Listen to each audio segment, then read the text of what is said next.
You're trailing, I'm losing your mind and I'm losing your head. Let me escape from this unlove, cause I'm a prisoner. I just want to look my way and never back to you.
Good morning, folks, or afternoon, or evening, wherever you're from.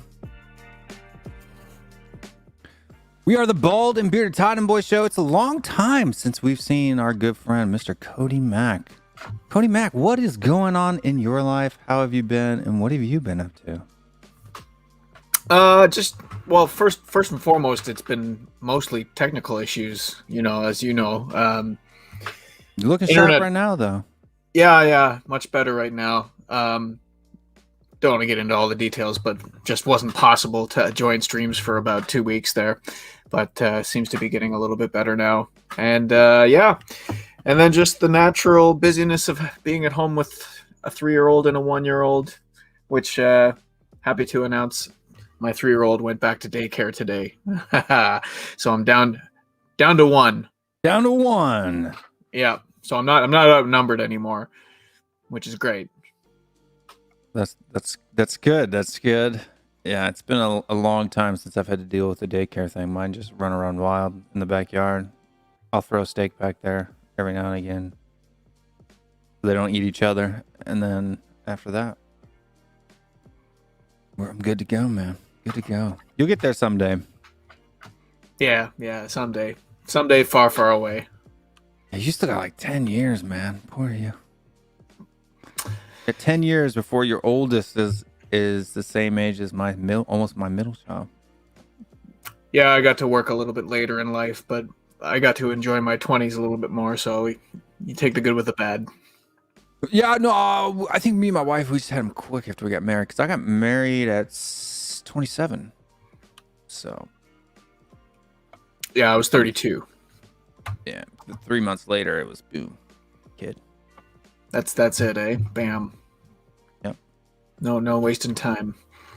No wasting time. You know, the other thing is, I just been fed up with Spurs, because like, has there ever been a news cycle from the end of the Jose tenure to today that has been filled with more utter fucking nonsense and trash?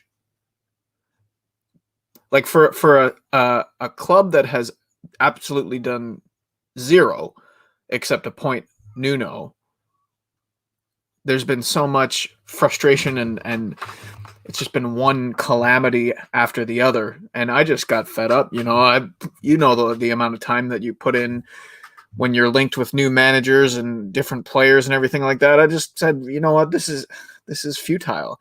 It's just a waste of my time at this point. So even now, with like some of the heavy links saying that the Tomiyasu deal is being agreed to, I'm not going to bother with that until I see him at Hotspur away holding the shirt.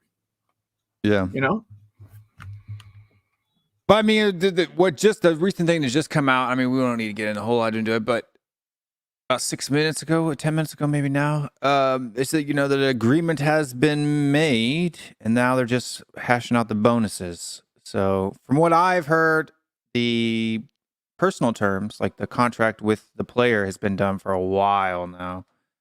It's just been Daniel Levy, you know, dragging his feet on giving him an extra $2 million for the player.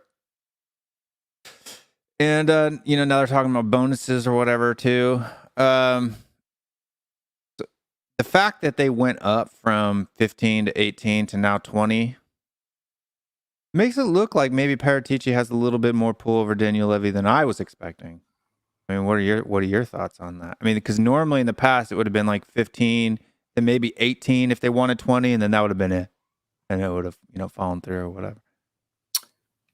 Yeah, it's difficult to interpret. The thing is, like, I watched Ali Gold's latest video where he talks about the nature of how Fabio Paratici does his business and how he will explore 10 different options at the same time for one spot in that starting 11 or a bench spot, and he'll get all of those deals right to the cusp of being completed, and then we'll make the decision. So, you know, it's I'm just wondering how his expertise are going to translate over into the Tottenham Hotspur method of doing things, because at Juventus, it really depends how much of their success you want to pin on him. But like, obviously the resources at his disposal at Juventus would have been far greater than what they will be at Tottenham, at least for the time being. That's for sure. So yeah, I mean, it sucks because, like, on one hand, I want to be patient. I want to give him time to cook. I want him to not face criticism, only being officially in the job for 2 weeks at this point, even though we're certain he was doing work ahead of that. But it's such a crucial summer for Spurs. We're right now, we are one of 4 Premier League clubs who have made no signings at this point. Okay, so there's Everton, who also went through their own managerial debacle, so to speak, with Ancelotti leaving for Real Madrid and then bringing in Rafa Benitez, who was controversial and, you know, faced his own levels of abuse. You've got Manchester City, who you would imagine are trying to figure out whether or not they're going to be able to acquire Harry Kane before they go and seek other options. You've got Chelsea, who are on that same level where, you know, are they going for, I mean, Hakimi is already gone to Paris Saint-Germain. He was linked with Chelsea, and Erling Haaland is being linked heavily with Chelsea as well. But those are the 4 clubs right now. So every other Premier League club has brought in at least one player. Now, there hasn't been a lot of notable transfers going on. Most of it is kind of like second and third tier younger players being purchased from championship clubs or other leagues. But at the same, right, it's just mind-boggling that we haven't sold anybody or bought anybody. The not selling anybody bothers me more than the not signing folks. This is a weird window because you got Euros, Olympics, and, you know, even Copa Americas, Gold Cups, et cetera, et cetera. So it's kind of like a World Cup window, you know what I mean? It's like it's really tough to get things done early. Because right now I haven't seen hardly anybody sign anybody. It's not just us. I mean, even just the transfer window as a whole has been very, you know, dead. I mean, there's been little things here and there. You know, PSG did some early business. Wolves, Leicester, a couple other clubs have signed, you know, but I mean, nothing major, no major. I mean, the Donnarumma is probably the only major, you know, transfer. Well, you've got Donnarumma, Hakimi, and Sergio Ramos. Yeah, all going to PSG, right? All going to PSG. So it looks like Poch is the only one getting stuff done. Well, you know, isn't it just so ironic that, like, in what is a buyer's market, like, so many clubs are in financial distress at the moment. So many clubs would probably be looking to accept discounted offers on some of their players. It's literally Daniel Levy's wet dream buyer's market right now. So isn't it just ironic that, if you believe what we're told, that we're in a position as a club financially that we are in a buy to sell in order to buy mode? It's just, you couldn't write it. You couldn't write it because, like, if we had 150 million right now to spend without selling Harry Kane, we could completely change the face of this club in one swift move. You know, it's just disappointing, and I know that it doesn't all fall at the feet of the Tottenham Hotspur hierarchy, because nobody was really prepared for the pandemic, and I don't want to excuse everything that they do that way, but it's just frustrating. It's just been a very frustrating summer to be sitting around. You know, we've had the Euros to distract us, we've had the Copa America to distract us, but now it's like, okay, literally, if you had have just turned off all social media and gone into a cabin in the woods on April 19th, the only thing you'd be coming back to is the fact that we have a manager in place and everyone else is the same. It's just it blows my mind. Yeah, it's totally it's a tricky situation. And here in a second we'll get through it, and we'll go through basically some of the tweets from the last 2 days that have been kind of focused on this since the Euros kind of wound down. But before we do that, we got to mention the folks that help support the channel. Williams Rangers here, Spartan 7 Gang, Wayne Bonner, Mom Coats, Celery Agent, Mysterious AG, Gogomonim, who's absolutely phenomenal. I mean, not only is she a Patreon member, but she also does a lot of super stickers and Cody, if you didn't catch all of last night's show, we act the super stickers out now. Oh, okay.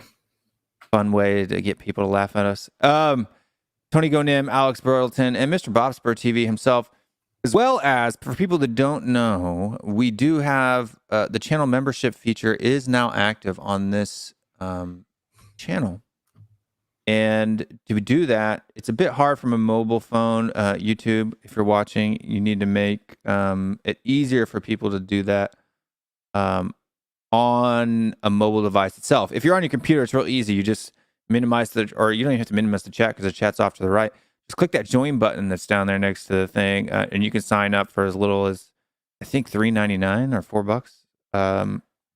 That gets you really cool emojis. It also gets you into, I'm going to be starting doing shows where it's a member only chat.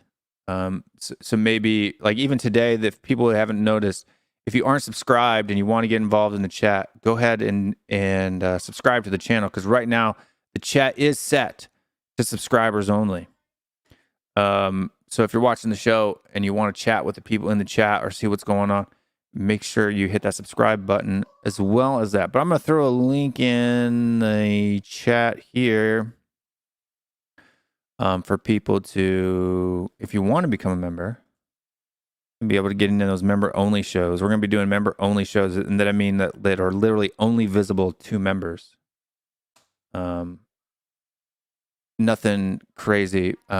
And that'll probably start once we have enough, because I'm not going to do a whole show for like 4 people, which is how many members we have now. But to thank all of my members, we got Danny Kiriakou, who's a Williams Ranger, Cy Zez, who's a Williams Ranger, Matty Hayes, Tottenham Blog, is a part of the Williams Celts, because there's some people that don't like Rangers, even though that's not what it's supposed to be about. That's what they do. Then we got Genty as well, who's Williams Celts, and Wayne Bonner, who's signed up at the captain level. So Wayne Bonner right now is the leader of the YouTube members. So lots of good fun for everyone. So I'm going to start going through, starting from July 12th. So Daniel Levy has announced talks about naming rights for the new THFC stadium, and a deal could be confirmed before the new season. What are your thoughts on that? Well, it's about time. I mean, we hired Todd Klein back in February to get this deal over the line. And I'm not, like, that's 6 months. So it's not an overly long time, and it's not a short period of time either. But he was supposed to be the guy who was supposed to come in here and get that job done.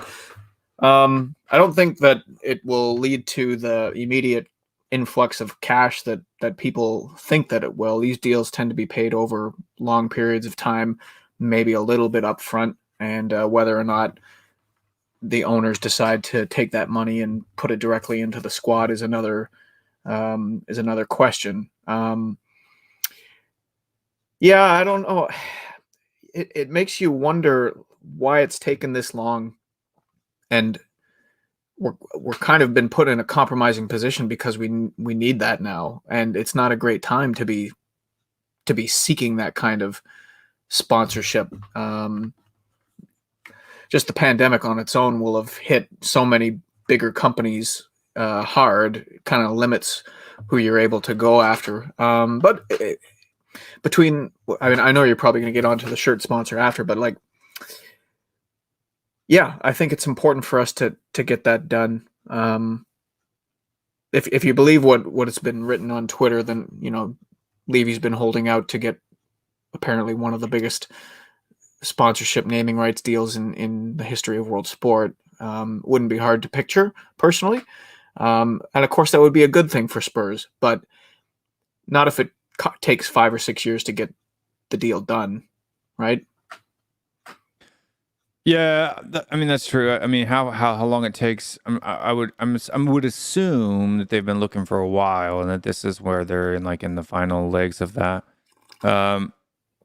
But sometimes some people can I don't care that he hasn't done it already. For me, that's not an issue.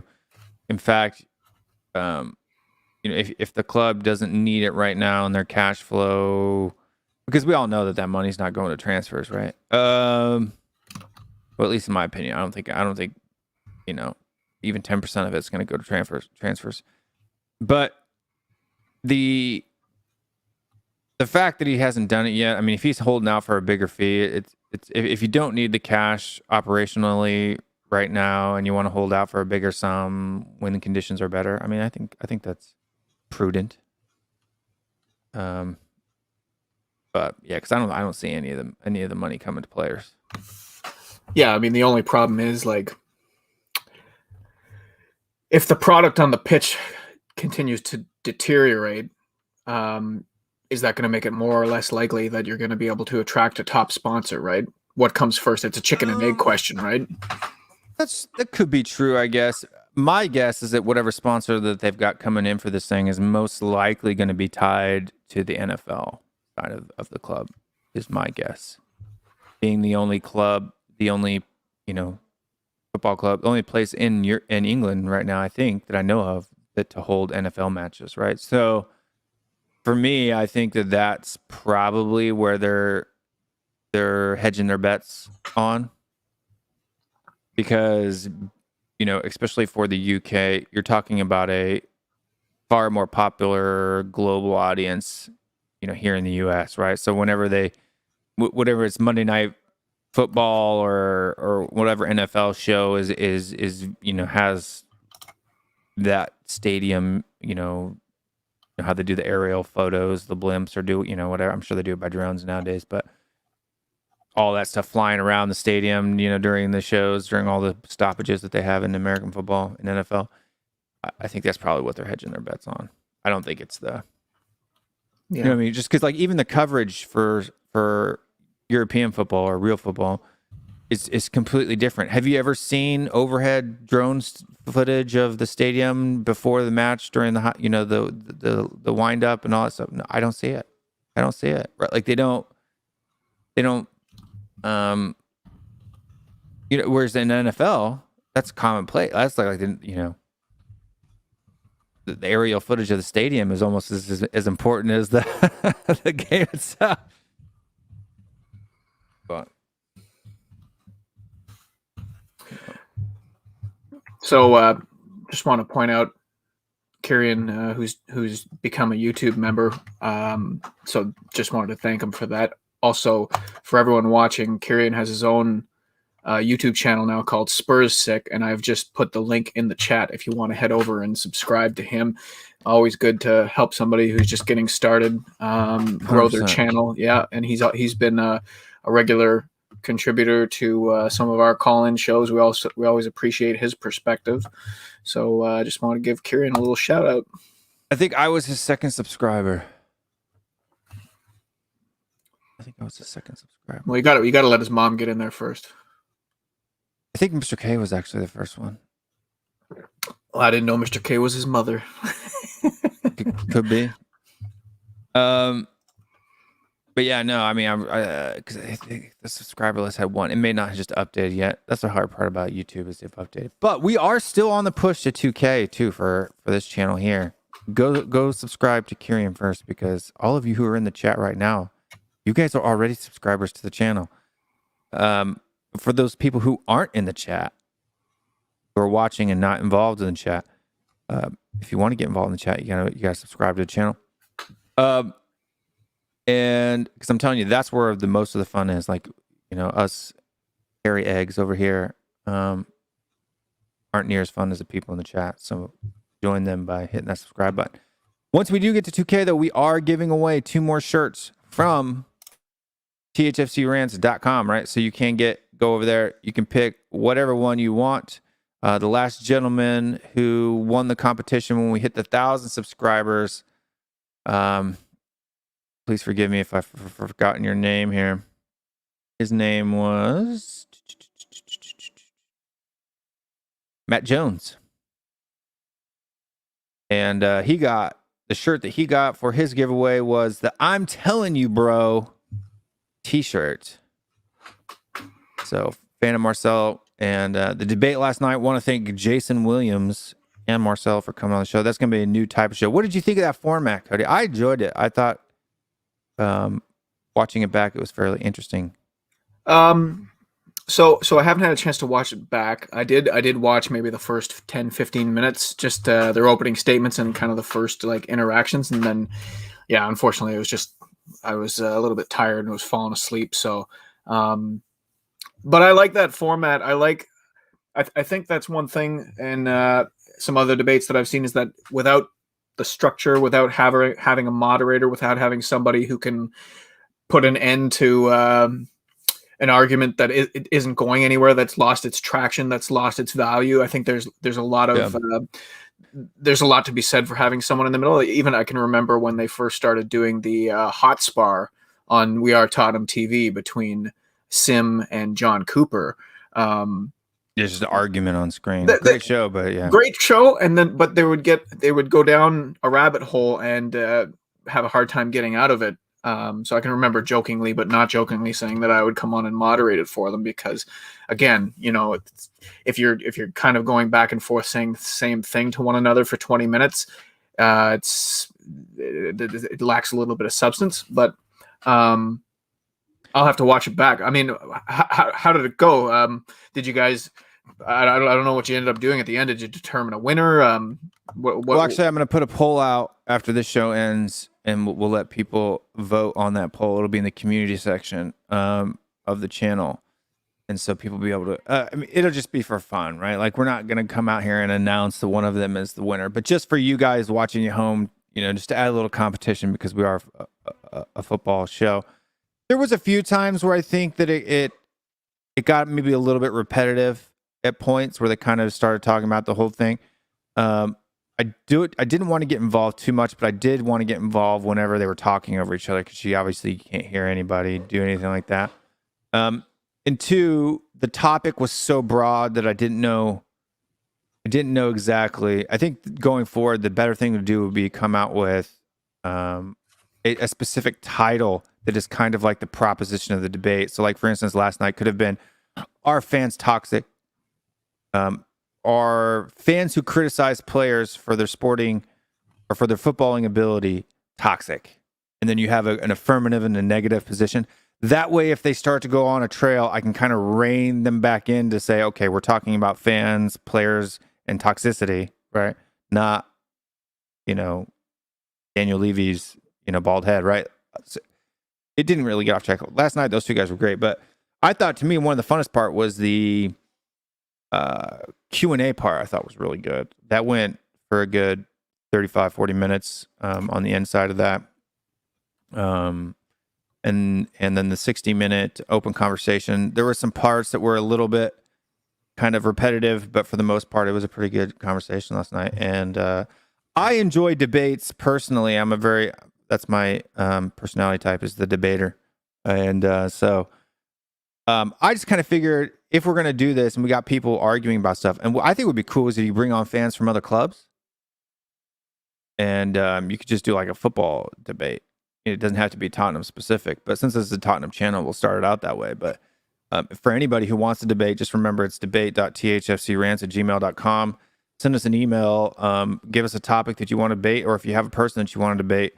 I kind of want this show to be like that thing where if people are when they're arguing on Twitter, they can just say, "Hey, man, let's go. Let's do this for real on THFC Rants. Let's go debate this face to face like real men." And just kind of let this be a venue for that. So while you're on Twitter, just if you haven't followed me or Cody at ComacDo or at WillStewartTHFCRants, look for THFC Rants and send me a DM. And if you're in the middle of a fight with somebody, just tag me and I'll jump in there in the middle of your argument on Twitter and set people up. That's exactly what happened with Marcel. It was live on Twitter. Set up the debate right then and there, so it'll be fun. Yeah, I mean, like, I know what you're saying. Like, Twitter is not a great place to have like a functioning debate with somebody due to the character limit, and a lot of times the nature of the people who are attempting to have a debate. So yeah, it's good. And then as far as like having rival fans on here, I think that's a good idea too, because there's opportunity. You know, every week in the Premier League, we're playing a different opponent, and some of the rivalries are pretty heated. And there's always a topic to be debated. So, I mean, you could probably get just thing is like you just look at the way that the Spurs YouTube community has kind of exploded since, I don't know, March. I could probably count a dozen different channels that have started since March. Every single team in the Prem and in the Championship, even, they all have their individual content producers, and everyone seems to be pretty happy to go on each other's shows and help each other out. And, you know, the more cross-pollination that you can get, the better. So that I think it's a great deal. Yeah, so people out there that are in the chat right now, here's a mission for the Rangers and the Celts and the people of the Will Stewart forces. Just go out there and just start trolling people to get on in a debate show. No, I was kidding. Just go out there and start picking fights. Mercies for the week. Cobra Kai. Live or die. Just go out there and start picking fights with people. Get them on the show. Come on, you know you want to. No, I'm kidding. I'm not, but I am. But I'm not. The next topic that I want to talk about is THFC are the only club to firm up their interest in I'm gonna screw up Milenkovic. Spurs had a first bid for the defender rejected by Fiorentina, but told them they could return with a second bid later this month. So it looks like Milenkovic is another defender that we're looking at. What are your thoughts on that one?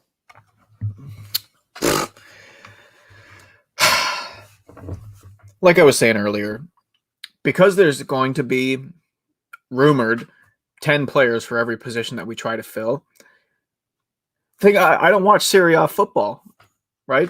I don't have time. I barely have enough time to keep up with what's going on in the Prem. So when we get linked with a player, especially the nature of what's been going on at Spurs this particular summer, beginning with the managerial search. I mean, I've heard Milenkovic discussed on various channels. Seems to be a bright young talent. Seems to kind of fit that price range that we always seem to be hovering in, that 20 to 30 million pound price range. I've said it before. I'll say it again. I would prefer quality over quantity. I would prefer to get a proven world-class defender in rather than buying 2 or 3. But I know that's probably not what's going to happen because in the case of the likes of Milan Skriniar, the price tag is elevated. In the case of Jules Koundé, the player doesn't want to come here. So we're probably boxed into shopping in that usual tier that we always seem to be in. So I will learn about those players when we sign them. I'll welcome them. I'll support them. But until then, I just don't have time to be researching every player that we get rumored with. But one thing that I will say, all these other links that we're going to go to, I mean, the defense needs addressed. That is our Achilles heel as a club right now. You're only as strong as your weakest link, and we need center backs. And I feel like 100%.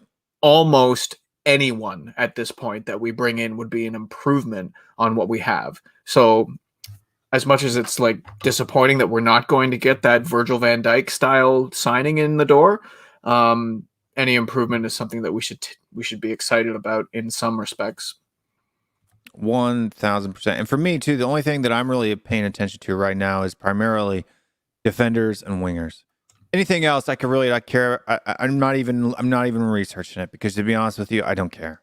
Right? The only positions that I'm looking to fill this season are at least 2 center backs and a right winger. If we don't get that, transfer window is 4 out of 10 for me. 4 out of 10. Even if we just get 2 defenders, no right winger, 4 out of 10.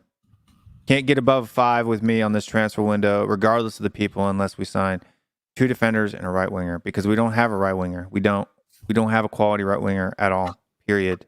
End of story. Gareth Bale's gone. Right? Where are we going to replace those 11 goals from? Lucas Moore's not going to score 11 goals. Steven Bergwijn's not going to score 11 goals. Eric Lamela for sure isn't going to score 11 goals. So I mean, that's absolutely nuts. We got another new member here join the member crew here from Madi from that Spurs episode. Thank you very much, man. And if you guys have, he joined the Celts program, and if you guys have, if you have a channel or anything that you want to plug, let us know, and we'll throw that in the chat as well. So we had one Ranger and one Celt join today. Yeah, Mari is great. He comes on Tommy's channel quite often for his stateside show that starts at 7 p.m. New York time. And yeah, always like listening to what Mari has to say. I'll see if I can find the link unless he wants to post it. But yeah, absolutely. Welcome to William's Celts. Yeah, he's become a Celt person. And but 84 people watching the stream, not that many here in the chat. If you're wondering why can't I see any chat going, that's because it's for subscribers only. One, it helps keep the trolls away. If you're going to troll, you got to subscribe. So, two, it helps the channel because it's free. It doesn't cost you anything. All you got to do is click a little red button and you're able to get in, jump in there and chat. But I am slightly disappointed that there are 85 people watching the stream right now and only 32 likes. It's a bit concerning. That number needs to be at about 75% of you. So just go ahead, drop down, hit that like button, because the more that you guys hit the like, the more YouTube sends this video out to other peeps, right? So, yeah. And then now it's my turn now, because I totally forgot about this, but I'm going to do it anyway, just for fun. Out of spite, I want to ring you for everything that you're worth. So if you have comments, help us by doing a super chat. I want to bleed all of you dry, all of your hard-earned money. Give it to me. and throw in a super chat. Oh gosh. Boomers. What are you going to do? It's how the world runs, man. How the world runs. But next topic that we want to discuss today is... Oh, were you going to say anything about Milenkovic? Of me about Milenkovic? Yeah, I think he's a great defender. I think it would be good to have him. I wouldn't mind having him. He's a little bit young as well. He's super experienced to hold that back line down on his own, especially if we end up moving on Sergio Reguilon. Or Sergio Reguilon. Sanchez, Dyer. No, the other one. Toby Alderweireld. Why did I blank on Toby today? But yeah. I think it's a great move. If we got him, it'd be a great signing. But the next one is I'm skipping midfielders because I don't care. Although they may. So THFC are one club competing to sign FC Porto winger Luis Diaz. That's source from Correo de Mana. I pronounced that totally wrong. What do you know about him? Not a whole lot, but he's a right winger, so I'm gonna have to do some research on that one. I honestly just saw that link. So, people in the chat, anybody know him? Anybody know him? I've got a quote here from Twitter about Tomiyasu. So, Bologna director Walter Sabatini on Tomiyasu. Quote, "It is only Bologna who can close a deal, and we are not yet at that phase." End quote. Tomiyasu will only move for the valuation that Bologna give him and not the one set by others, so it'll be very difficult to see him make a transfer. See, this is why I don't this is why, man. I'm not wasting my life. Yeah. He's probably just trying to get more bonuses. Unless you come out with like a Sergio Reguilon type signing, which came out of nowhere. There was not even a link, I don't think. I think what is probably going to be frustrating for Tottenham fans, including myself, is that I think that the style of business in Italy is so much more different. Mud is being slung publicly so much more readily. A lot more leaks from both sides trying to create leverage. And I think that's partly Paratici, and that's partly just the fact that we're looking at a lot of players from the Serie A. So, yeah, I mean, sadly, like Levy said in his video there, you know, the propaganda one, you can't believe anything unless it comes from the Spurs official Twitter account. You can't. Yeah. And that's sad because, like, I think that's part of the enjoyment of being a football fan, is being able to, like, look at rumors as if they have substance, and they kind of excite you and get you talking about them and give you a little bit of hope. But yeah, like, I would rather there be less rumors that are, but rumors that are more real than a bunch of rumors that are meaningless. Because then it just gets frustrating. Because then you see us tied to or linked to a person that you really like, and then when that doesn't come to fruition, you just completely feel depressed. And no amount of Daniel Levy coming out and doing YouTube videos telling us not to get excited about things until he announces it himself isn't going to keep people from getting excited, right? I mean, that's just the nature of transfer windows, transfer time. You know, is that, right? I mean, it's just there's businesses, there are companies that are designed around transfer window business rumors, right? I mean, there are whole publications completely dedicated to that. You know what I mean?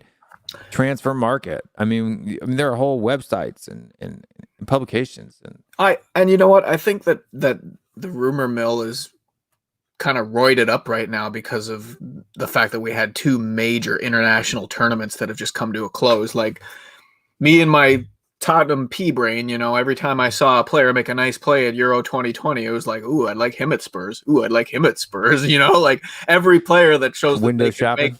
Every player that makes a football play, it's like, man, he must be very, very good. But really, like, some players play much better for their international teams than they do for their club teams, because, you know, now you're playing for passion and heart and representing your country as opposed to playing for a paycheck, blah, blah, blah. So the performances, like some of the kids, like Damsgaard, you know, like, how many people had heard of Mikel Damsgaard before the Euros, and now it's like, oh, he's being dangled for 50 to 60 million euros. So it's all just a bit crazy at this point, and I could easily see myself hibernating until the transfer window closes, because I probably wouldn't mind missing us getting trounced by City on the first day of the season. Yeah, and then we got, like, Abdul Kareem. Abdul, he said he had a great premiere, and a lot of people are saying he had a great Copa appearance. That's for Diaz, but a lot of flair, pace, skiffle, but he's a right winger and his end product's not that great, but he loads of potential. I don't want potential. I need 11 goals a season, right?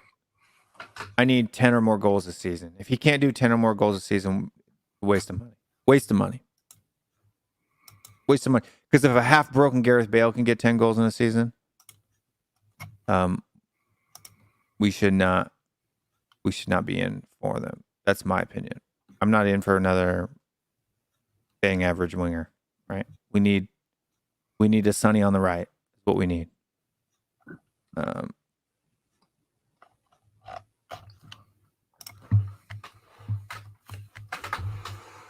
That's what we need. That's what we need. Next one was the Takehiro Tamiyasu, but we already talked about that one. Going in for Atalanta center back Christian Romero. This one is just a very weak one. It's an inquire.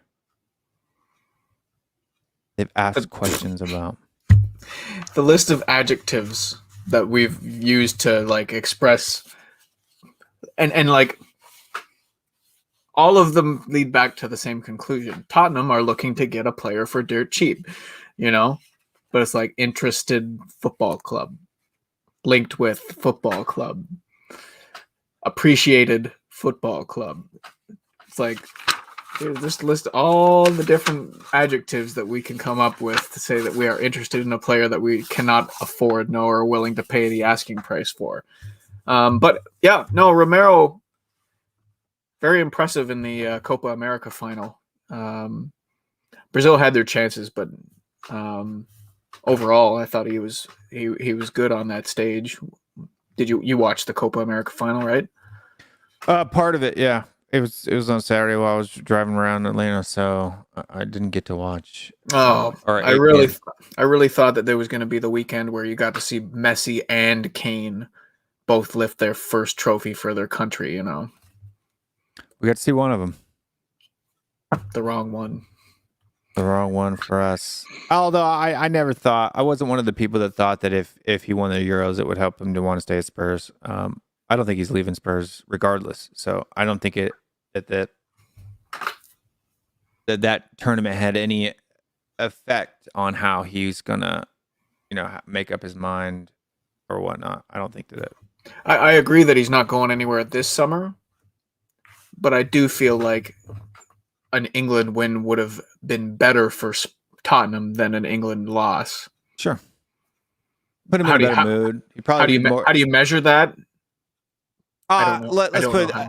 I could say that it's plausible, reasonable to assume that if he had won the trophy, he would have been in a good enough mood to where if Daniel Levy was being a stickler, that he would have been like a little more pliable to say, okay. Right. Whereas now he's pissed off, right? Disappointed, dejected for losing another final. That's the third final that he's lost in the last 3 years, right? So, yeah,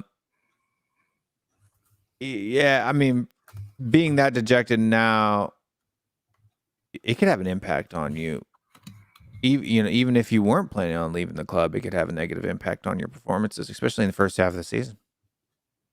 Could also be a huge motivator, but I don't know how many times you can use crushing defeat to motivate you to get better, especially when you're coming off statistically you're one of your most productive seasons as a footballer. Yeah, I don't know what this means for Harry Kane. I don't know if he's, because if you're thinking that it might have an effect on him one way or the other, would him coming out an angry, determined version of himself and having a second consecutive tremendous season help or hurt his chances of being granted a move away from Spurs next summer?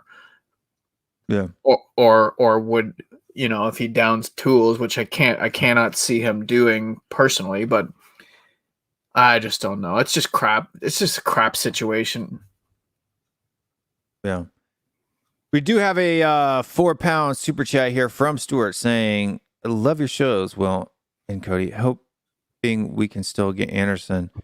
Yeah, I'm not against getting in an Anderson, although I haven't seen any links to him. So except for not in a long time. So maybe that's the one who we're actually gonna get, right? Maybe this is how maybe no noise means truth in this system, I don't know. But if other folks too, if they want to get your thought in, then make sure that we read it out on screen. We don't charge people to ask questions. You can ask questions all day long. They're not guaranteed to be read out on stream unless you put it in a super chat. One, me and Cody are talking. I'm not looking at the chat the entire show. Two, the super chats stand out, different color, pop up, beep at me, do all kinds of stuff, right? So you want to make sure, guarantee that you get one in. And don't let the people who don't even do live streams and aren't even able to get super chats in the first place, right? You can only get super chats in a live stream. So if you're a creator who doesn't do live streams, why are you ranting and raving about, I'll never ask you for a super chat? Well, duh, because you don't do live streams. You get? Anyway. If you do want to do one, if you like story, throw it in there. Okay. It helps us out. You don't have to, though. I'll read your question. Next one, though, is Danny Ings. Apparently made top priority, according to... Who's it according to? The Telegraph. Isn't the Telegraph like a soap opera paper or something like that? What are those things called? Tell me how that makes you feel, Will.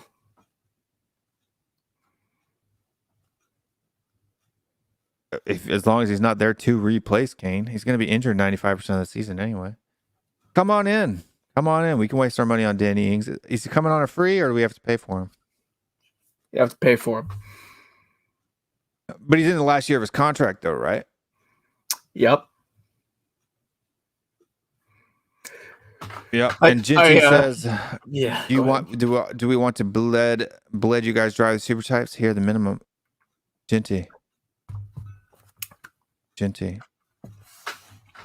If 87 people did £2, just saying, right? The point of the super chats for especially for me, for my channel, for this channel here, isn't so much about the cash. Yes, the cash is great, right? It helps. $5 in super chat is worth 1,000 views, basically, in ad revenue, right? Yes, it's a positive. It's simply a convenience thing. Seriously, I only mention it because people who want to get a hold of us, unless you've ran a live show, you don't realize how hard it is to catch all the comments. You could ask Cody; he knows just as well as himself. If you were to sit there and read every comment in the show, especially the number of comments that we've got 379 comments right now, the show would take like 5 hours to read every single comment. And the more you read out, the more that come in. The number jumps. We're literally right now getting four comments every 30 seconds is what the analytics right here are showing me. So it's simply for convenience, right? Keeping the flow of the show going. You don't have to do them, but you can if you want to. And I like how people are just jumping in there and just putting them in now. Thank you guys so much. That wasn't the point. It was more. I was more being passive aggressive towards a different person than I was necessarily asking for super chats. We'll let you guys think about who that is. Levy sucks Cody's cap sweat. Pass it on. I'm liking this vein of super chat. Okay, so put your anti-Danny Ings cap off, and put on your unbiased, neutral cap on. Okay. What do you honestly think Danny Ings coming to Tottenham would mean? Danny Ings coming as a backup for Harry Kane, I'm fine with that. Right, as a guy who's going to be playing in cup matches and backing up Harry Kane is fine. Do you think that that's something that he would be interested in at this point in his career? He's, 28 years old? Probably the last time he's going to have a chance to play competitive. Yeah, his injury record is so bad. It's bad. So bad. Honestly, I don't think I've ever seen another player miss almost as many matches as they've played. Do you know where I honestly think that Danny Ings would be a good fit for Manchester City? Because they're not gonna fork out the cash that Levy wants for Harry Kane, right? So if you're looking at spending either 150 mil on Harry Kane or 20 on Danny Ings, who wouldn't be relied upon to be playing every minute of every match. They could man manage. That doesn't mean that he wouldn't get injured, right? But if he got injured, it wouldn't be the end of the world for Manchester City. They'd be fine without him. But we always talk about how a player like Toby Alderweireld makes the defenders around him better. So just think about, because Ings, he has proven that he can score at the Premier League level when healthy, right? I think he has a season of 22 goals, that's what Harry Kane scored last year. And that is in the middle of a bang average, if not worse, Southampton squad. So if you took him and transplanted him from the dumpster fire that Southampton are, who after 10 games last year were basically on relegation form for the rest of the season, and you put him in the middle of a Manchester City lineup that has world-class players sitting on the bench, that could really be a cheap option for them to fill the void that they seem to have of having a natural poach style striker. I would never pay 150 million for Harry Kane if I was Manchester City.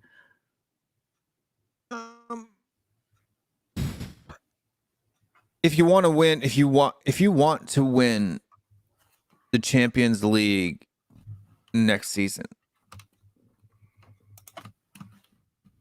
you kind of have to. You know what I mean?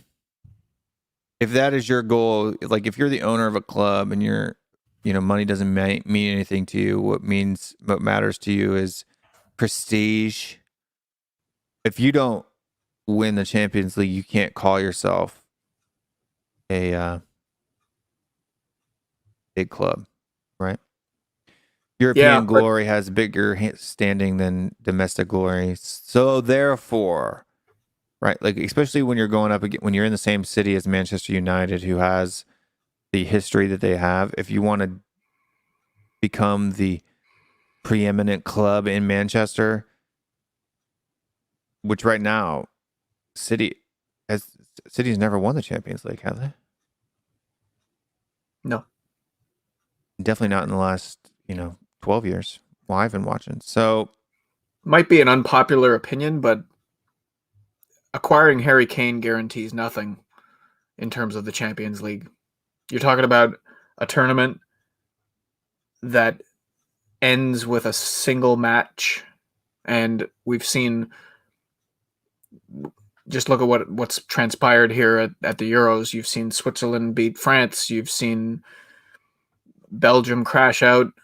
Yeah, Belgium, the number one ranked team in the world now for 4 years in a row.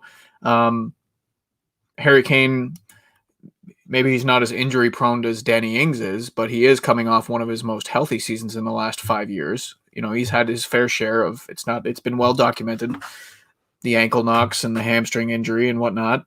So I don't see them spending that much. I don't think you do either, but yeah, it's an interesting question.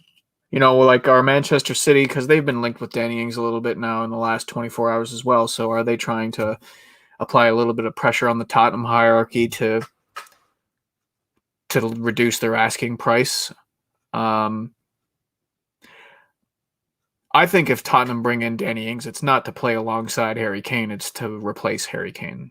It's not to back up Harry Kane. It's to replace him. I think Tottenham bring in Danny Ings. Whether that's this season or next season. Maybe not this season, but next season probably.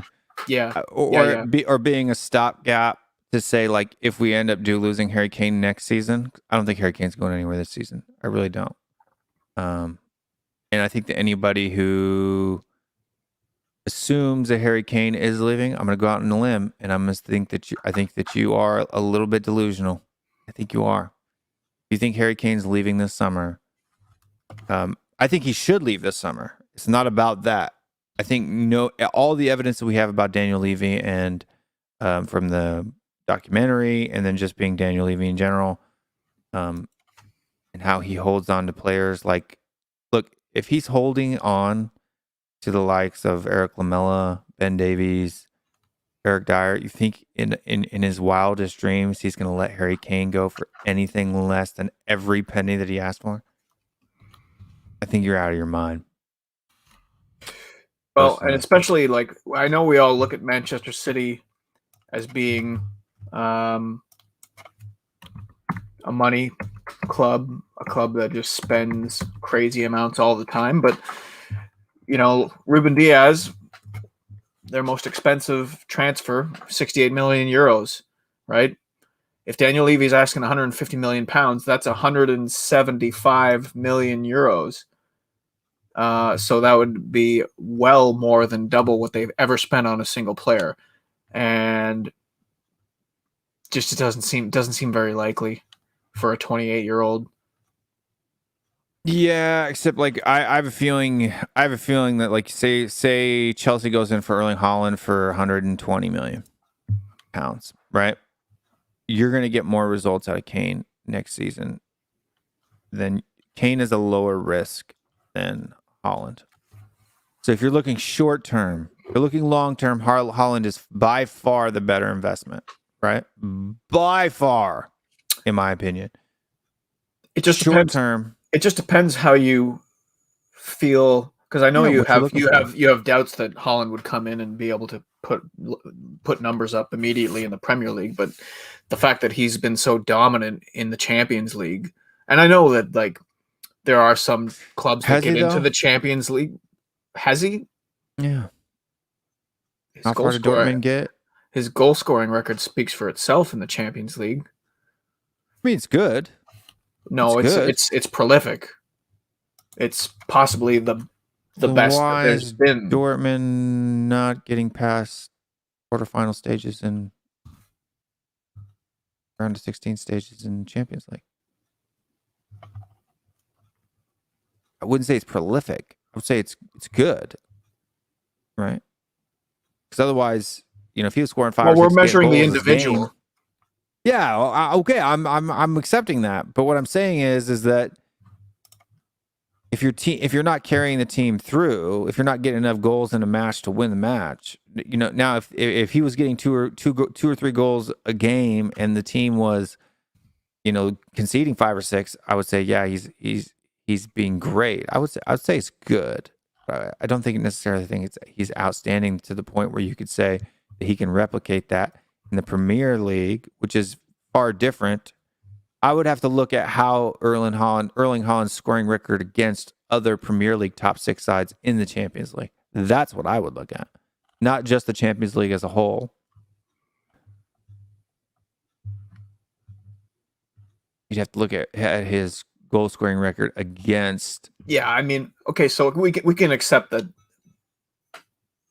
there are some clubs in the Champions League who wouldn't make it into the Champions League if they were in the Premier League, right? Yeah. That's just the structure of the tournament.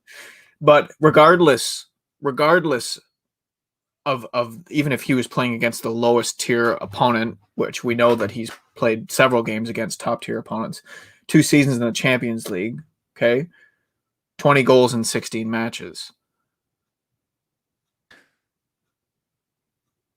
20 goals in 16 matches? Yes. In the Champions League? Yes. And how many against that's good. It's great. Yeah, I don't have the game by game. Because to me that's the most important part, right? Because you can even have a player who does really well in Paris, right? Mbappe, for example, in Paris, throwing numbers up, gets to an international cup where the competition is denser, and he scores none. You know what I'm saying? So you have to look at the density of competition, I think, in my opinion. Champions League's pretty good. And it's not like he doesn't have a reputation for not showing up against the better opponents. Yeah, but the competition isn't very dense, though. I mean, you get some of those leagues down there that are ranked lower than MLS, right?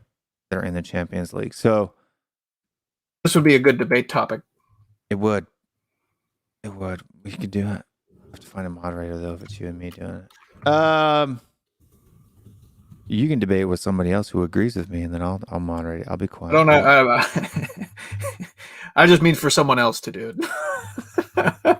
Because for sure you'd be able to get somebody who would argue in favor of I'm sure. Haaland. Everybody loves arguing with Will. That's the fun of being Will. Everybody loves to argue with you. But Mari here from that Spurs episode. Man, dude, if you have a link, hit us up. I posted it. I posted it earlier in the chat. Did you? I did. Post it again if you still have it, or if you can find it. Thanks for supporting the show, Mari. And who compared us with Chelsea? Amazing. You can be a little toxic, my man. Like your comment there, about Americans. I don't know what that means. Are you American? Do you know? Because like minimum wage here, even if you're in a small state, it's like $8 an hour. This technically is work we're doing here. Technically, I pay to do this, but people are just supporting what they like. You need to not be so stuck up, condescending to people who are enjoying the show. Anyway, agree. Kane stays. Someone would have to break the bank. Complex deal. Not enough time with Kane being on holiday. No urgency for Levy. 3-year contract. I agree. I don't think he's going anywhere. I don't think that he's going anywhere. I'm okay with you not being good at speaking English. My problem is with you being condescending to people in the chat and people on the show for simply doing our own thing. That's part of it. But thank you for subscribing. I appreciate it. I really do. I'm not, look, if you want to come on the show sometime and debate me on the principle of super chatting, I'll do that. Okay, I'll debate anything. I'll debate the color of water if you want me to.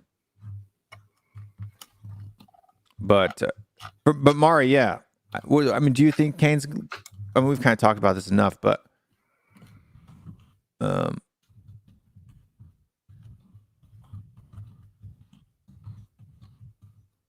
enough time. Complex deal. Yeah, I don't think Kane's going anywhere this summer. I really don't. I think if he's leaving, he's going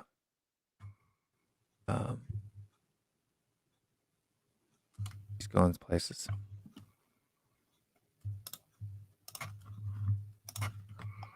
And just amazing.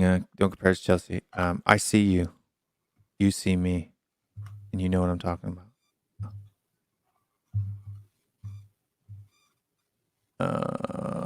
Next thing on the show, messages. Who messaged me? So on Erling Haaland, I've found an interesting article from April of this year.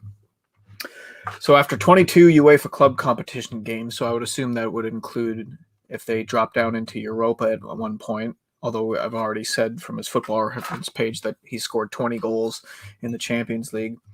Erling Haaland has netted an astonishing 24 goals and scored at least once against every side he has met in the UEFA Champions League, except Manchester City. That is, who denied the Norwegian in this season's quarterfinals. With 24 strikes in his first 20 European matches prior to the City tie, Haaland was scoring at an unprecedented rate. At the same point in their careers, the other modern greats had nothing like his goal-scoring potency. After 20 European outings, Mbappe had scored 12 goals, Messi 8, Lewandowski 6, and Cristiano Ronaldo just 1. I'm sorry, I was laughing because Kiers just put a video in the Twitter group chat that was, I'm guessing this is Arsenal playing in a friendly? Oh, is it... And the goalkeeper, instead of using his hands to catch the ball, tries to kick it above his head and completely whiffs. It's like a secret goal. What goalkeeper does that? I mean, you'd have to let him go. You'd have to release him right then and there. I mean, seriously.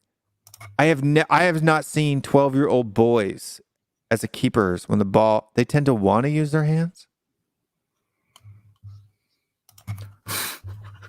Sorry, I just saw it. Yeah. For people that are wondering, maybe I should just share it. I mean, if the video gets dinged, it gets dinged. I don't even care, dude. No, don't. I'm gonna do it. No, I'm doing it because it's too funny. They can find it themselves. No, I'm gonna do it because if the video, I'll just clip this. I'll just clip the video part out, and the video will be fine after that. If it even gets hit at all. But people gotta watch this because this is just too funny. Oh, rope's the wrong one. I just won't play the sound. But yeah, you guys gotta watch this.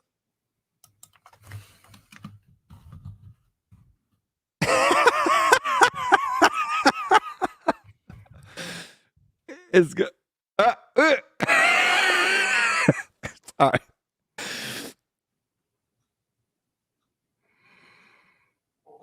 I mean, what is? You got to listen to the announcer. If you go find, if you can go find that on Twitter, you got to listen to the announcers as he misses. He's like, oh dear.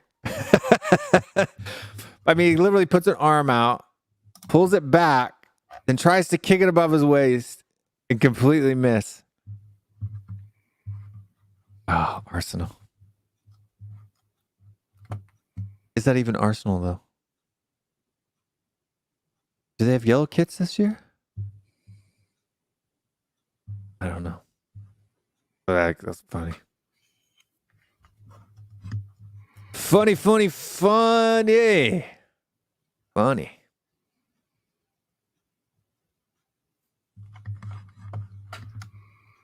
But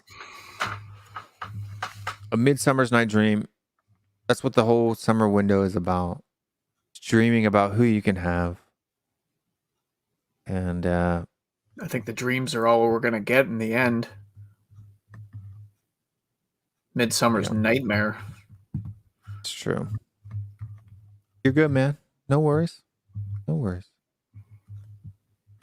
No worries at all. I'm a very forgiving guy. Very forgiving guy. I just think some people are very pretentious and don't understand what they're talking about and just like to bash people because they like bashing people.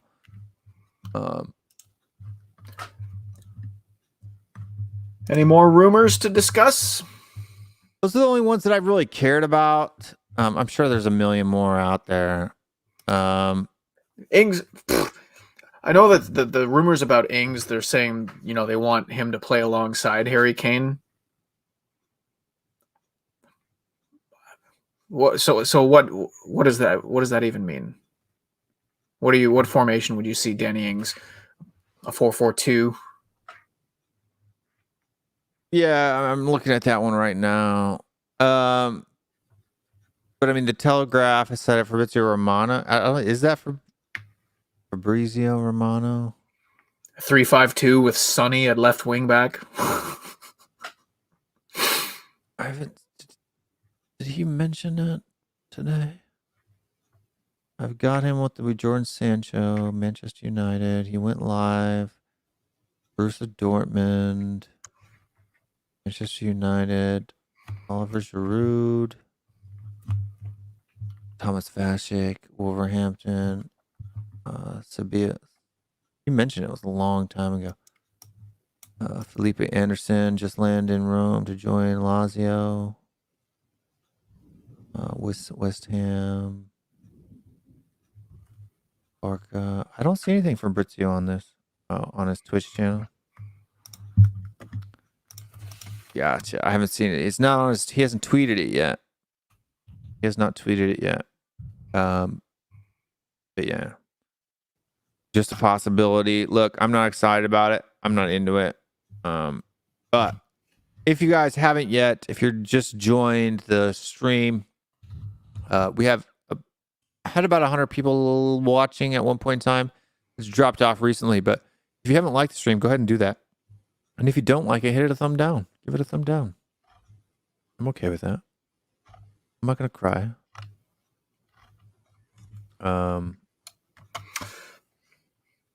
Actually, I do cry every night. Every time I get a thumb down, I shed a tear for every thumb down. Any thoughts on Euros? Oh yeah, we do have that. Let me pull that up here. There's an article that apparently some people are being charged. UEFA's charged. The FA.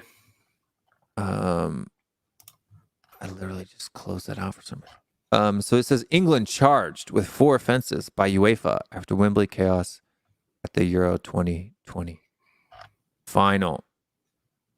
What the heck happened to my screen?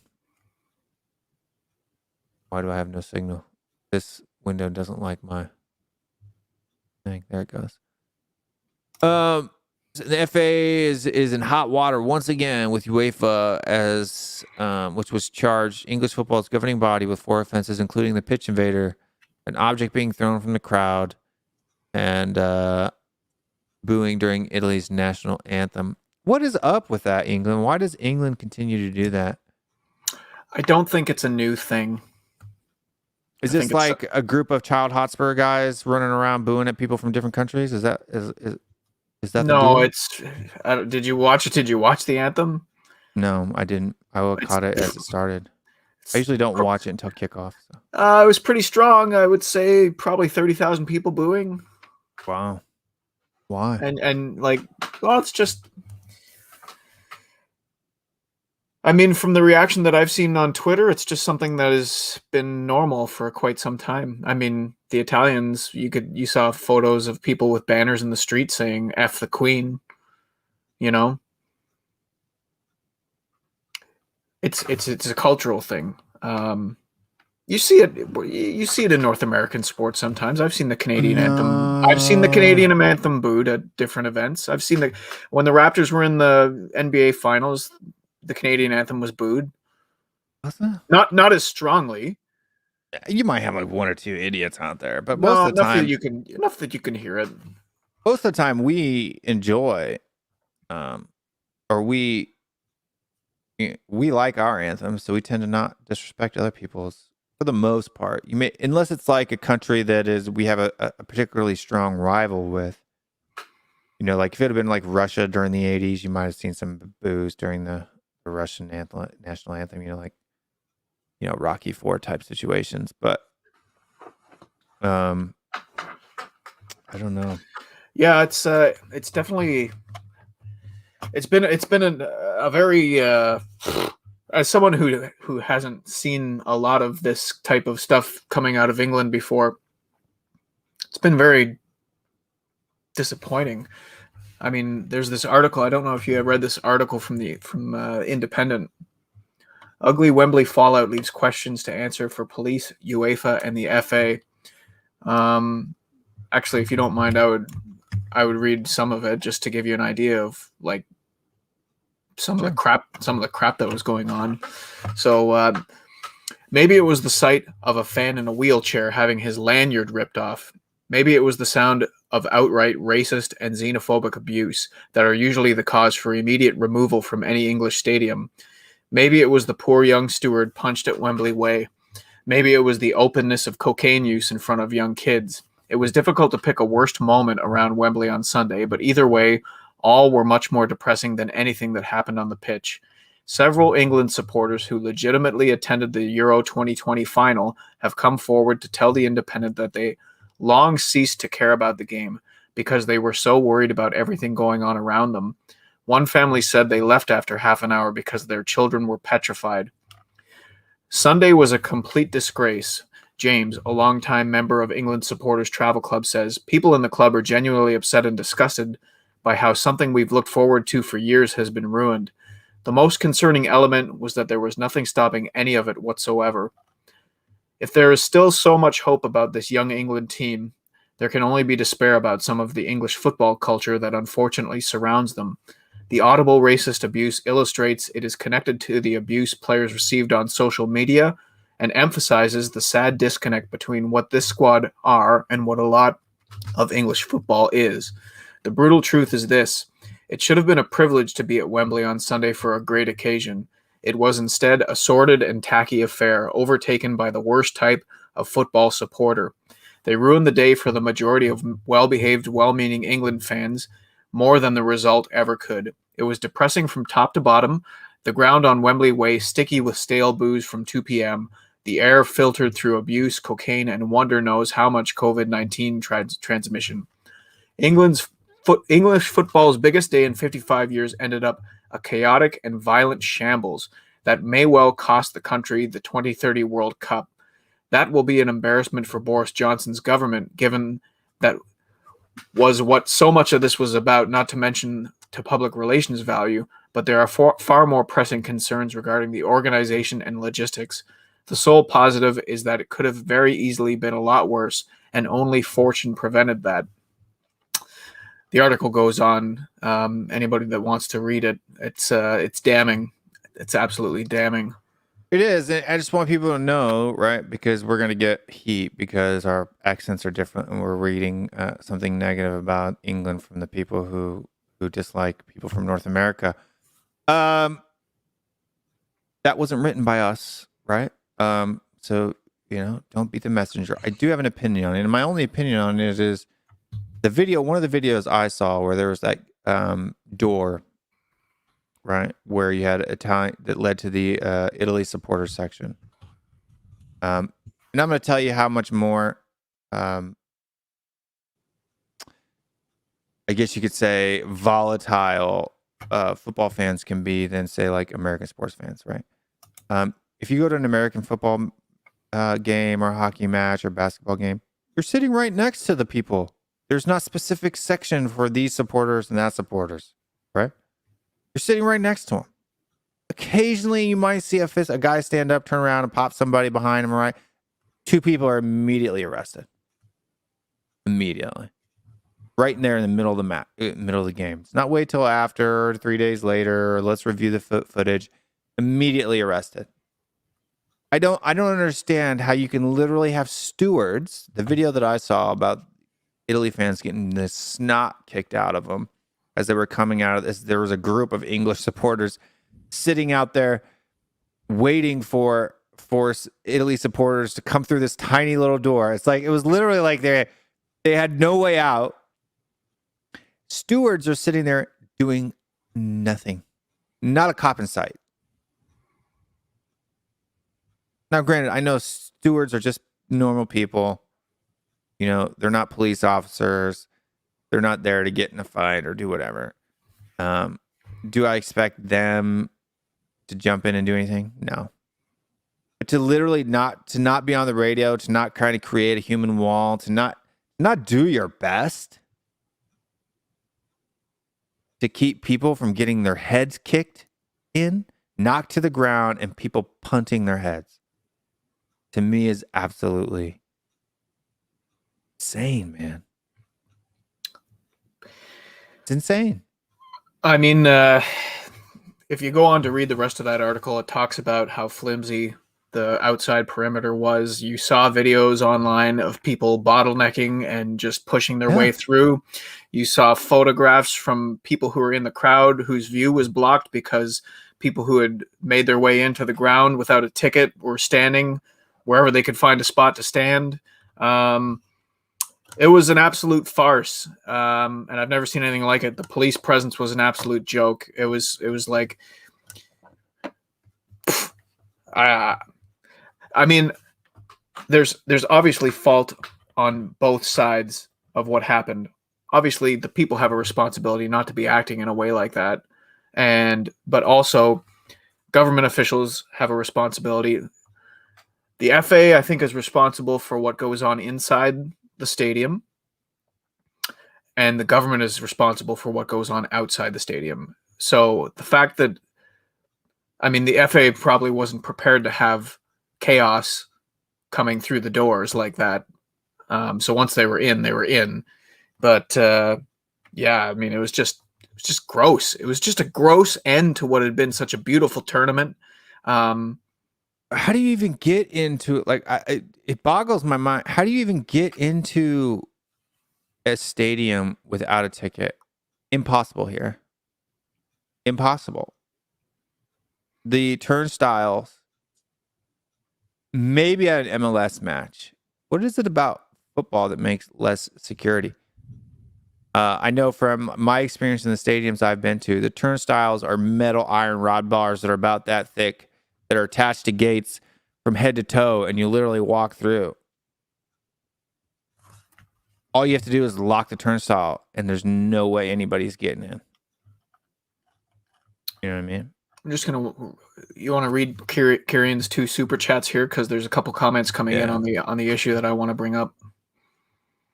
So he says, nothing worse than Mexican fans versus U.S. men's national team. Well, yeah, them throwing stuff and doing all that kind of stuff was bad. I don't think it was necessarily this bad, though.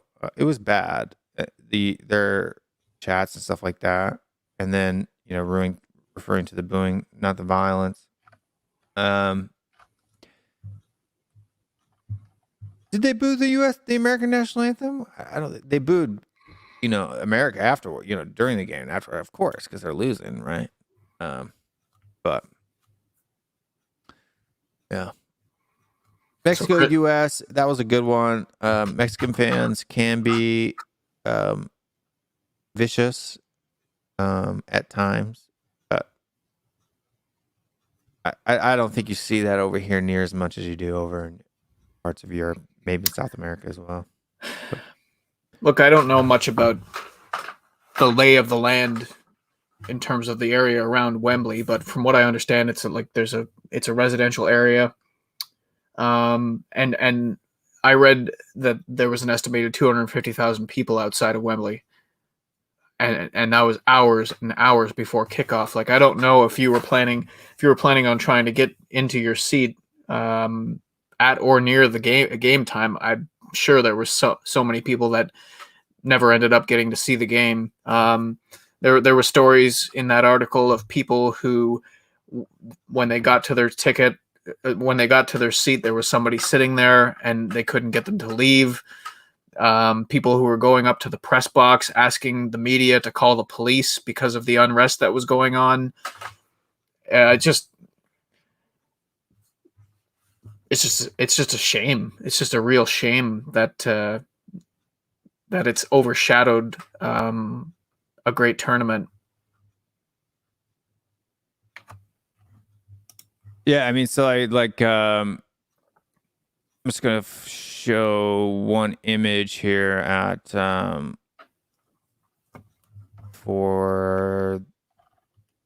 Getty Images, and this is what I would call the weakest. This is the weakest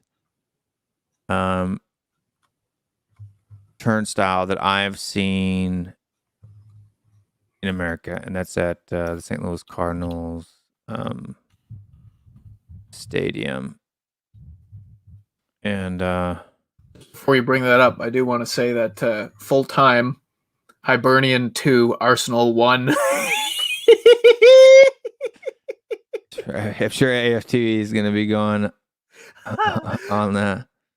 Football's coming home. It's coming home. But I can't get a good image of it. Here, we'll just do this way.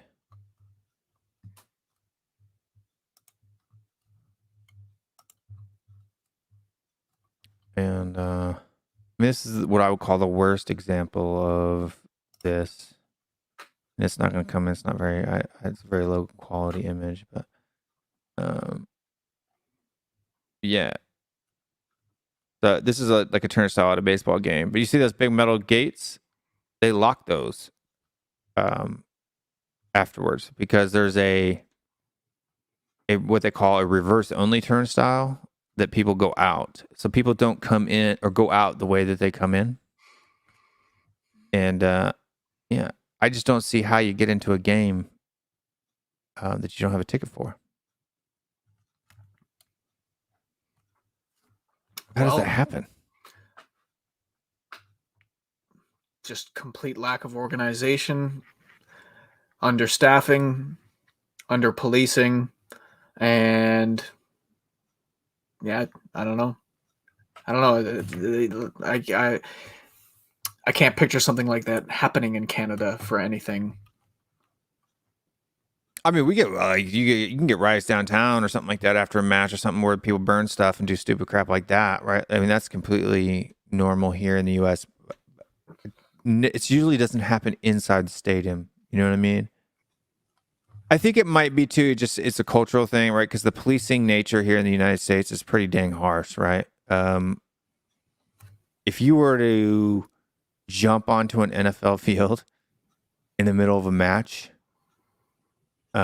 you'd be in prison for a long time. Immediately.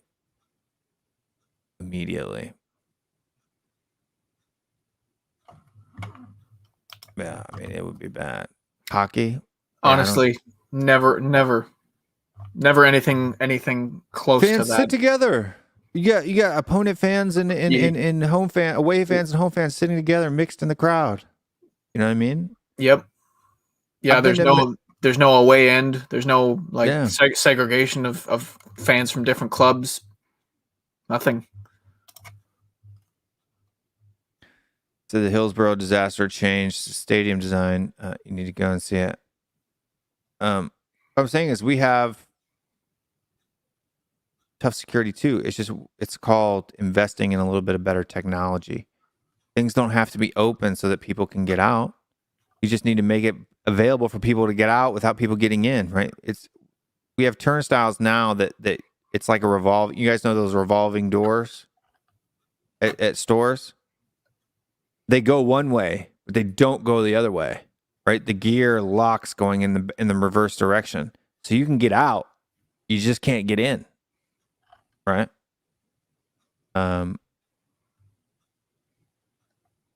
Yeah. I just don't understand how people do that. You know what I mean? What's the number of staff? I don't even know. Yeah, but Busch Stadium is pretty open. And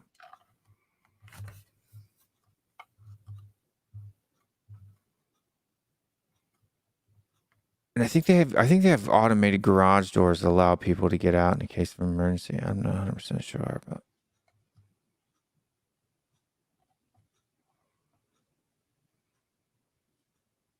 I mean, you'd think Tottenham would be. Here's a good example. Here's another excerpt from that article. It was so poorly planned, Phil Clark, a longtime England away fan, explains. The lack of policing on Wembley Way was so stark. If you take a Millwall game at Leeds United as an example, there are dog handlers everywhere and probably one copper for every 2 or 3 fans. On Sunday, they were invisible around the perimeter. I think back to the semifinal in Russia. The ring around the ground was A, much further from the stadium, B, impenetrable, and C, the police and stewards were not to be messed with.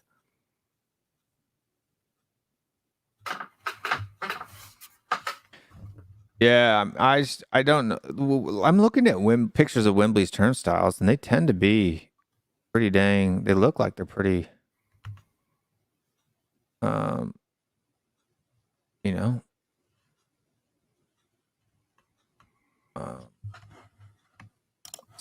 tough.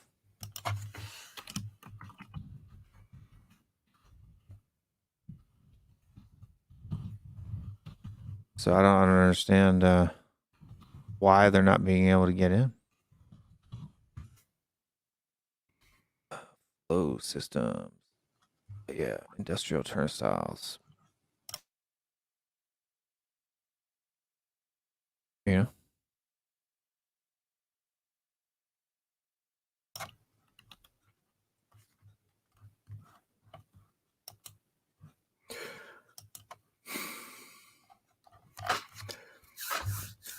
Anyways. But this, I mean, you guys who are Wembley be more secure than the U.S. Capitol? Yeah. There's a lot more people going in and out of Wembley than there are the U.S. Capitol, for sure. Nice jab there. I think the U.S. Capitol, both of them, that should be more secure. Trust me, nobody's getting in the White House, right? The Capitol is a public building that people come in and out of all the time, right? Where the riot happened. But yeah. I told you, Cody, that people are going to get upset that if you're English, you should be on board with this, not taking it as a you should be like, yeah, guys, we should do more, right? The fact that people are getting upset that we're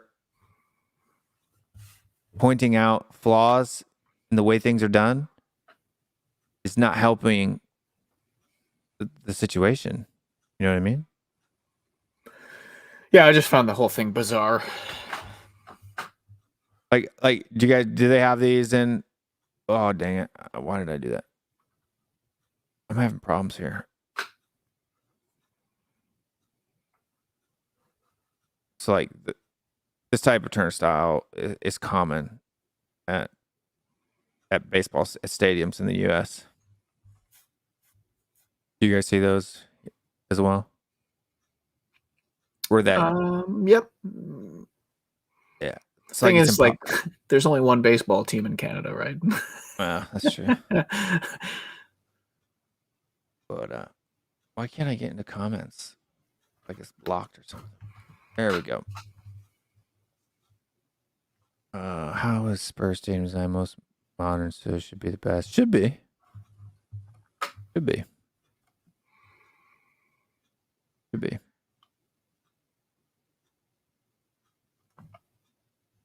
That turnstile looks like a death trap if your fan's pulling in from behind. It goes one direction, so it can be reversed. I don't think it's a death trap.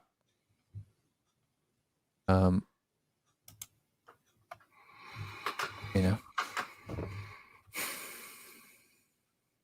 But I think at different stadiums now they have emergency exits that aren't accessible normally.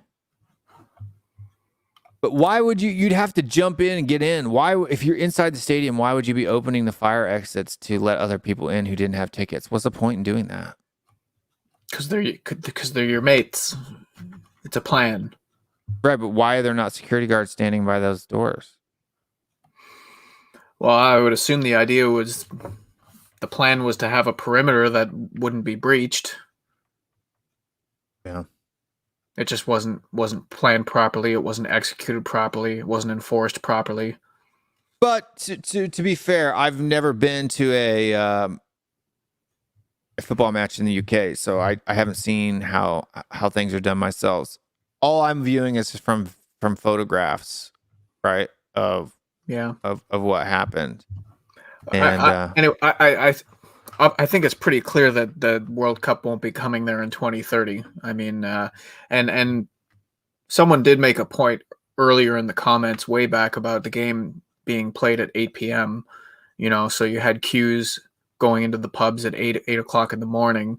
So people sitting around drinking for 12 hours. You know, it was just the drinking culture in England is on a whole nother level. So it was kind of like a perfect storm. That movie, they serve alcohol right to your seat in the US. They don't do that in the UK as far as I know. I mean, I'm looking at some pictures of some stadiums in the UK where they have those exact turnstiles that I just showed. The turnstiles at the San Siro are like that. One thing Italy, about obviously. One thing about the videos that I've seen from the carnage yesterday is that I can't remember hardly seeing any police officers whatsoever. Yeah, I didn't see any. It was just always the stewards. Like, if I'm a steward and I'm being bum rushed by 30 drunken idiots, what am I supposed to do? Right? Yeah.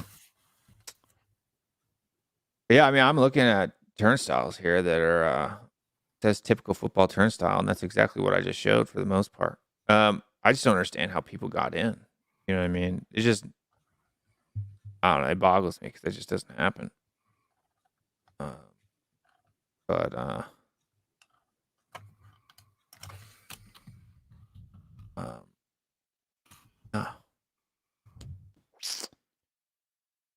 So we got that. We covered transfer windows, transfer rumors. We've got the, what about the game itself? What did you make? Now, obviously, I think we need to talk about racial abuse that those guys got. Horrible. Shouldn't have happened. Disgusting. If you want to hear a more in-depth version from me or from this channel, go watch the video that I did as a complete special on it, racism in football. Go watch that, and it's just as important then as it is now. But disgusting. That being said, I think Gareth Southgate, and again, I'm going to get a bunch of heat from our English fans here, which is about 50% of the subscribers to the channel. Piss off your biggest supporter group, Will. Hey, that's what I like to do. I think Southgate needs to get the sack. Completely, 100%. This delusion of, oh, he got us, he's improved us. Yeah. And if you think I'm being negative, that my criticism is negative, maybe it's because you've accepted mediocrity. because I think that Gareth Southgate is to blame for the substitutions, for putting those kids in that spot in the first place, for not putting them on earlier, enough time to even get warm, loosen up, get a feel, because you're cold mentally and physically at that point. And two, why are those particular individuals taking the penalties in the first place? Rashford's run up and miss was ridiculous. Sancho's maybe not so much. Had good, decent pace. It was just placed a little too far away from the post. That made it easy to get to.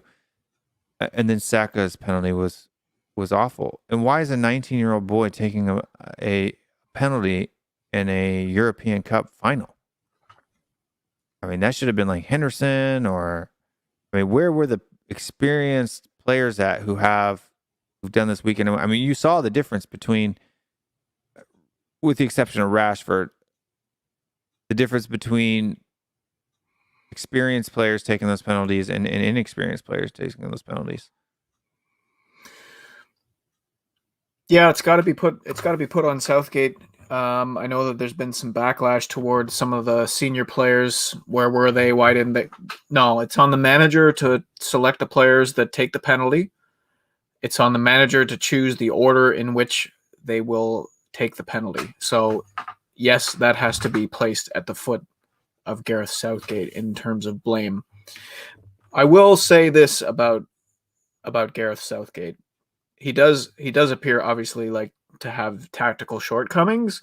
But I don't remember the last time that you had an England team show this amount of chemistry and unity and willingness to step aside for the greater good of the team. Typically, when you have England teams that are filled with talented players, there's always been an air of selfishness. There's always been a reticence on behalf of the manager to drop talent in favor of role players.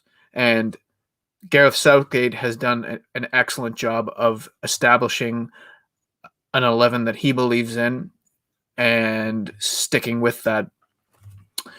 And you can see that all throughout that tournament, that team was in harmony.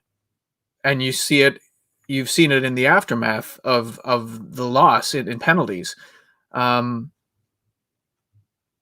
there's different ways of looking at it. I think a penalty shootout is a terrible way to decide a major honor. They've lost by the slimmest of margins. They've accomplished something that the English team hasn't accomplished for 55 years, in the fact that they've made the final of a major tournament. So, as much as I agree with you in terms of criticizing what went on, like I was even shocked that making those substitutions in the 119th minute when the game is not over yet. Like, England were under extreme duress for the remainder of stoppage time. And you had Marcus Rashford playing right back. That was so out of character. And yeah, I definitely disagree with who took the penalties in the order that they took them in. You know, how many minutes did Marcus Rashford even play in the entirety of the tournament? Not a lot. Not a lot. How many minutes did Jadon Sancho play in the? He put so much on the plate of those young players. It was an awful gamble to take, and if it's one of those things. It's like, you know, you can see Bob Spur in the comments there. It's a crapshoot. If they come away with the win, Gareth Southgate is undeniably a genius. If they come away as they have with the loss, he's an idiot. So it's difficult, but I don't see him leaving before the World Cup. But here's my argument against what Bob's saying, because his saying is, well, what about the two Italians that missed? Why did they miss? They weren't 19. Both of them were experienced players. Both of them have been through penalty shootouts this Euro. Right? They missed because they took bad shots. That's it. They made a bad pen. Right. But there's a difference between that, a person who's prepared, experienced, and has already done it several times throughout the tournament. I think that was the third penalty shootout that Italy had been into. Right? Maguire's taken a pen in the World Cup. Exactly my point. Maguire's pen was no problem. Harry Kane's pen was no problem.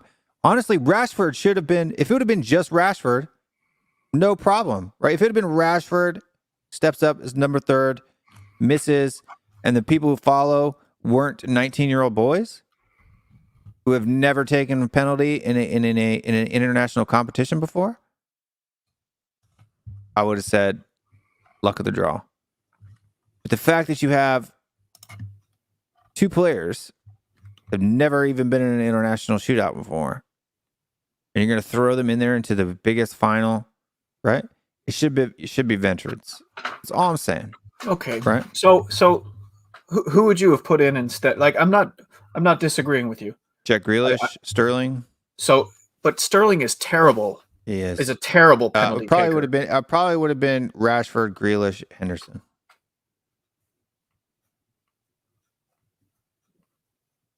Yeah, because outside of that, it's like, okay, so on the bench, Luke Shaw maybe.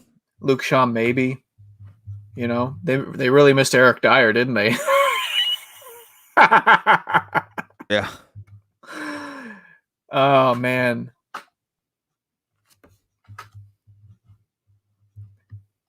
It's not a fact. It's not a what if either, right? To say that Saka, who's never taken a penalty in an international competition before in his life, is going to have the mental fortitude in order to score a penalty in the biggest competition he's ever played in, right? He plays for Arsenal. He's never played in Champions League or anything like that, right? He's completely inexperienced, right? Plays for a mid-table club. Never had an opportunity. Right? The odds are against him. That's what I'm saying, Bob. The odds are against him. But Mr. Mac has to run. I'm going to stay on here for at least another 15 minutes just to get us over the 2-hour mark so the video uploads faster. If you're going to bounce, man, let people... tell people goodbye and then head on out and take care of the little lady. Yep, will do.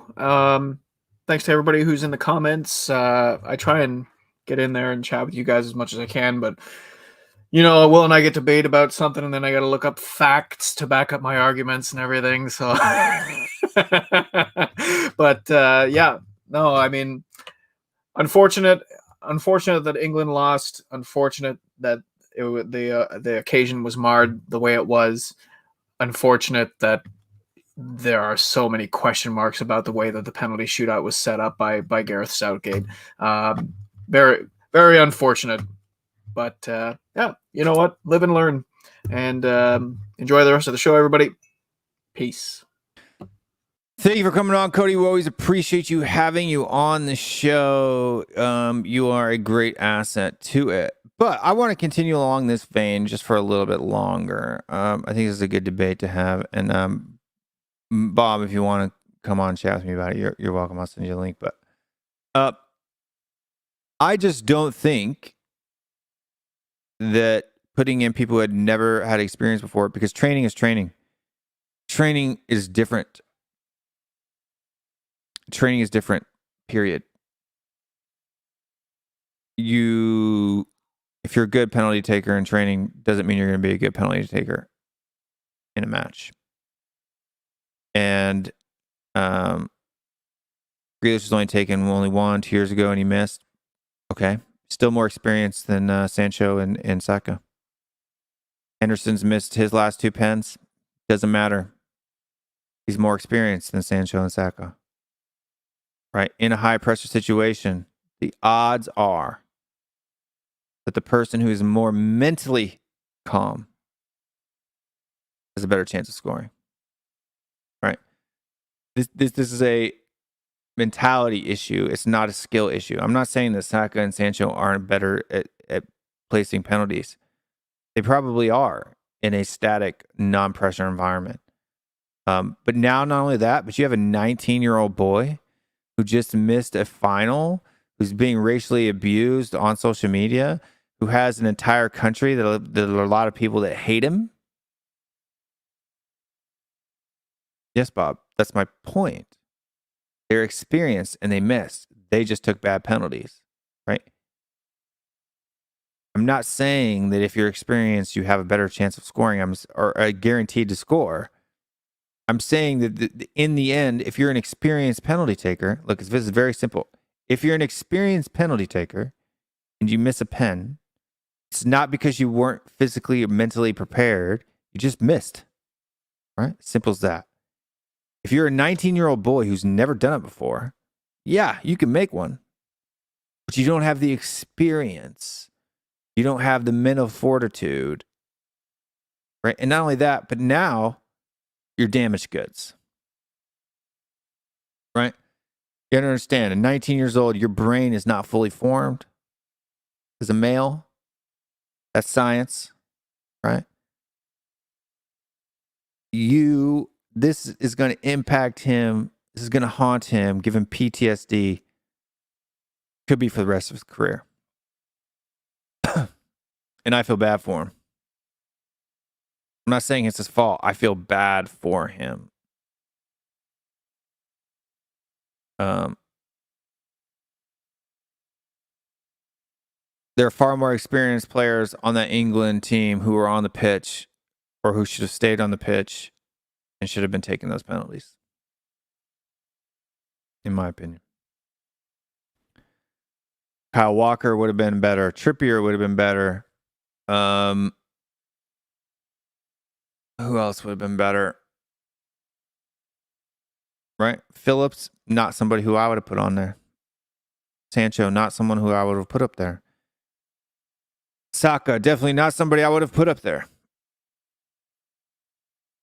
You know what I mean? Should have been experienced. You go into this regardless of who's the better penalty taker, because then you know what? If you're going up there and it's Henderson who misses, people would have just said, Henderson sucks at pens. He missed. Life goes on. Would have sucked. Right? I don't know that for a fact. Do I know for a fact that I'm not talking about whether they would have scored or not scored, won or not won. I'm talking about the people who have more confidence, but not in an international competition. It's different level of pressure. We're talking about a final of an international competition, the Euros, arguably the second biggest tournament in the world.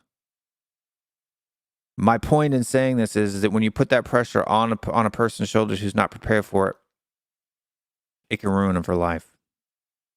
It can ruin him from life. Right? Harry Kane misses that pen. He's just going to get banter from the press. Right? Life goes on. He moves on to another match. Right? Those young boys miss those pens. You want to talk about harming somebody's development. That's what I'm talking about, Bob. Not necessarily the statistical reliability of them scoring or not.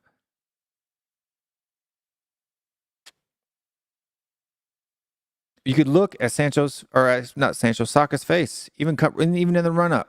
He was scared. Right? His penalty was soft.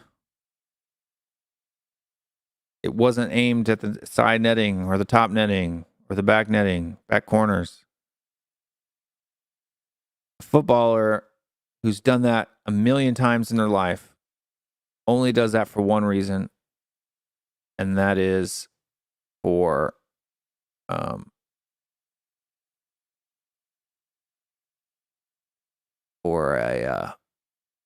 mental anguish. Not being mentally strong enough to take it.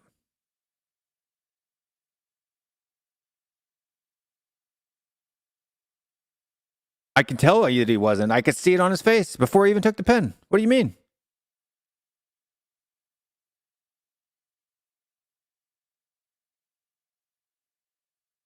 I could see it on his face. Right? You don't change your run up, even Rashford. You don't change your run up to a penalty. You don't do a run up you've never done before if you're confident. Right? Look at Harry Kane. Walks up to every pen. His face is exactly the same. Stone cold. And then he does it. Right? Maguire. Same thing. Put his foot through it. 100%. Maguire's was actually very risky. Right? Aiming with that amount of pace. You know, top bins. You can sky it over the top easy. But trying to do trickery like Rashford did, doing those things is a sign of no confidence. I never said it was Southgate's fault that Saka's receiving racial abuse. Never said that. It's Southgate's fault that he picked Saka to take those penalties.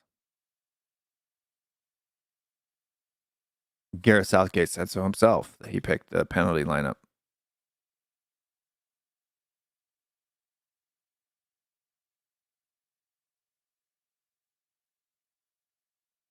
Nobody said it was Southgate's fault that Saka is receiving racial abuse. Only simply said that putting people without experience who have statistically, right, have a 0 record, penalties in international competitions, is what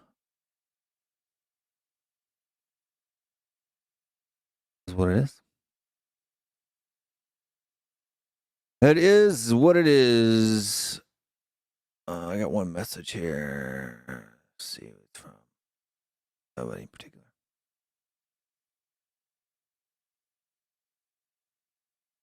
Anyways, folks, for me, look, is it Southgate's fault? Yeah, I didn't rate Southgate the entire tournament. I didn't rate him.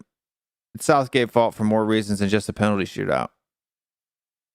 Setting up to play defensively, going with a formation that you've only played a few times in the tournament that didn't work well for you. Making substitutions. If you're going to sub those players on, why didn't you do it at the beginning or at least the start of the second half of extra time? A lot of mistakes. And I called it. I said he was going to be defensive. Play defensively.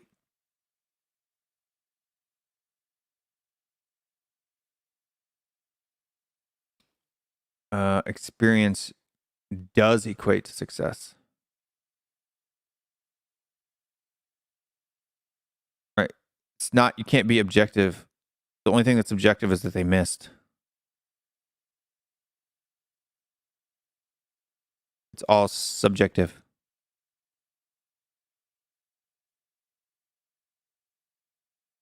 Did he take his first penalty for England in a final of a Euro?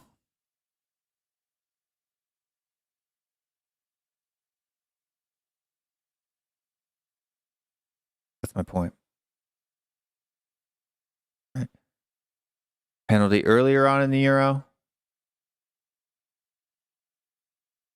Not a problem. Totally different than a penalty in the final of the Euro. And your fifth penalty taker, the one who all the chips ride on, is a 19-year-old boy, and this is his first time ever playing in an international competition. Not setting yourself up for the best level of success here. That's all I'm saying.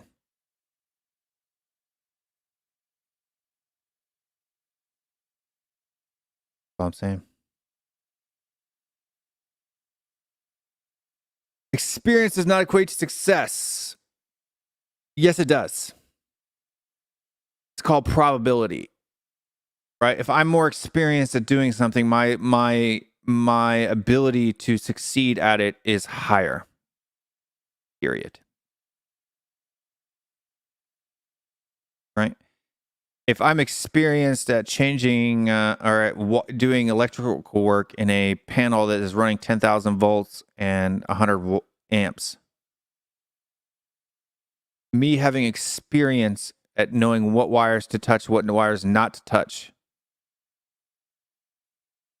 is going to mean I'll be more successful in not killing myself than if I've never done it before, regardless of how much in the classroom training ground experience you have.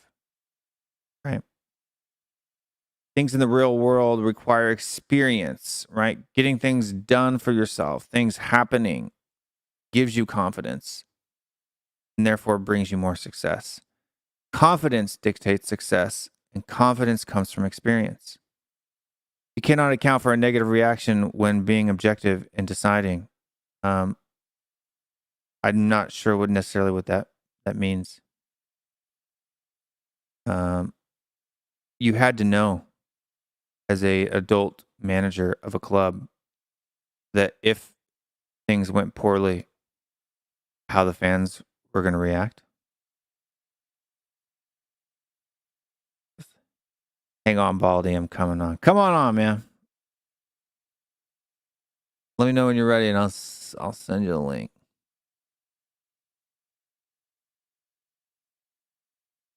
Oh, that's the wrong one.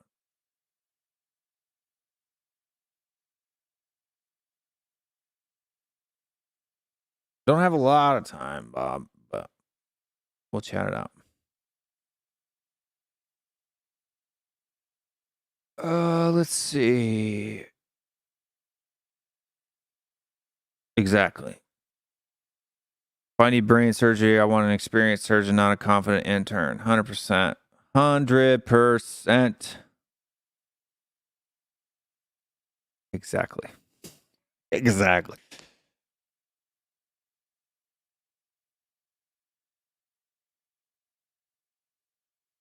I'm just letting people know here. That is what it is. You know?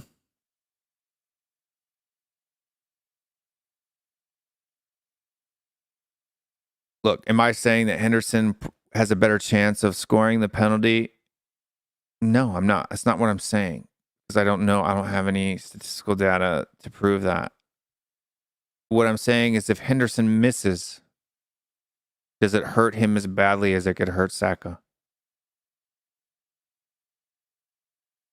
No, it doesn't hurt him as much.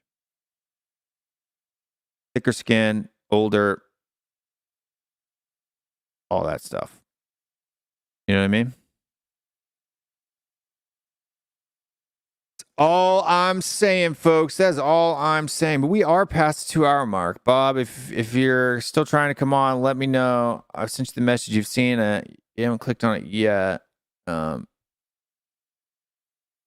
If you want to come on and chat about it, you can do that.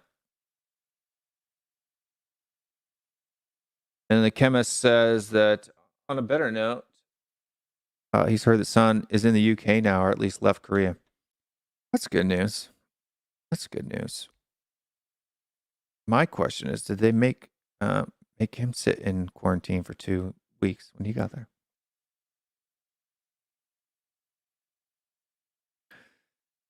Yeah, I'm worried about Saka in the future. You know what I mean? I'm worried about it.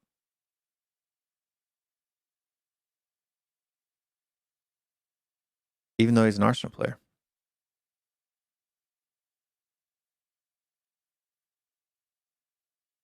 Hoiberg the General asks, will Son sign his contract? No.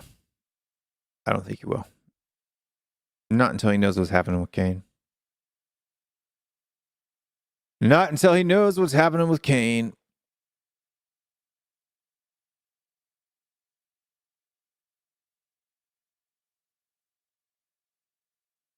Eric Dyer probably would have scored that pen.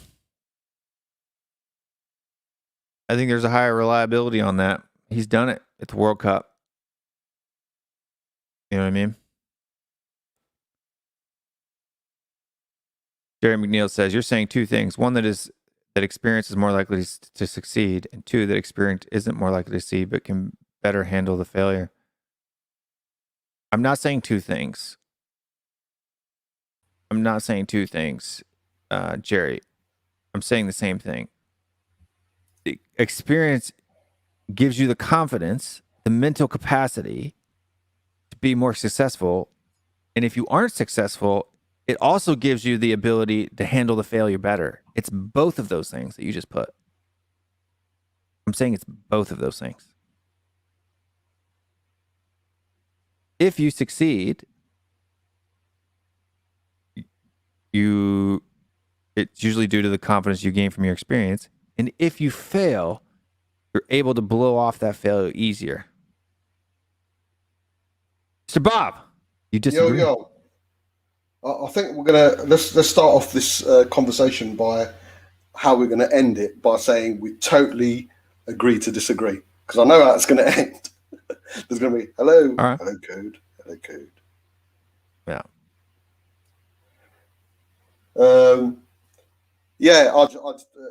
I just see it in black and white, really.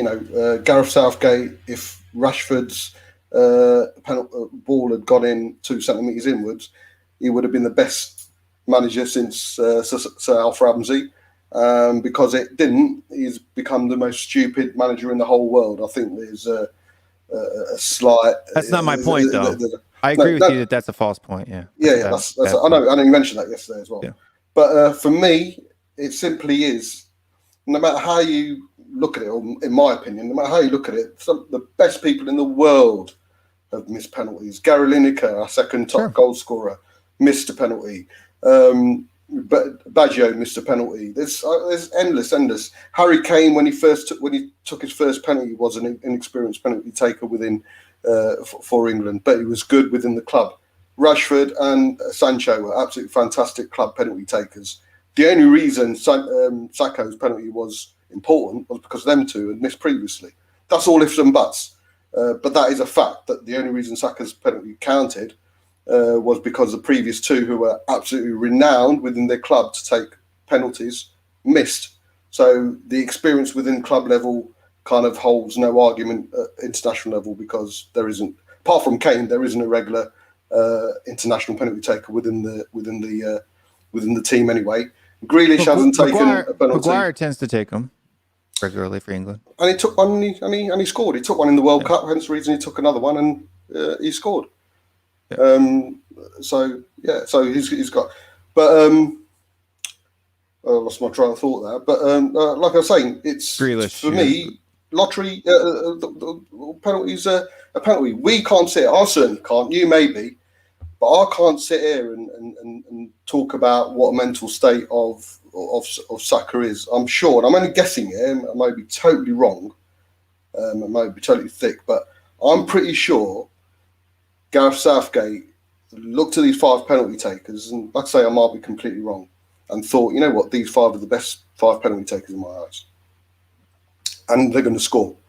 I very much doubt Gareth Southgate looked at these and looked at these players who spent 3 weeks with them and thought, you know what, I'm not sure if he's going to be able to score. I'm not sure, but you know what, fuck it. I'm going to take a chance with him.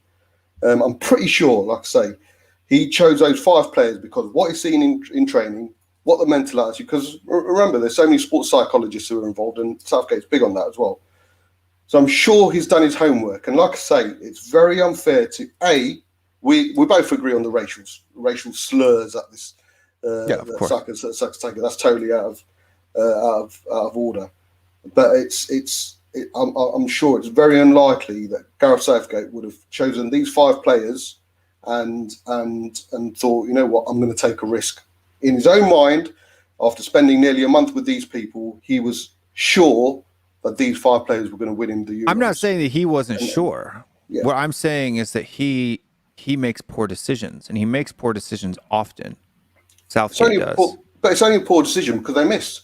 No. I mean, it's not just the fact that he missed, right? I'm not saying, my point isn't the fact that they missed, right?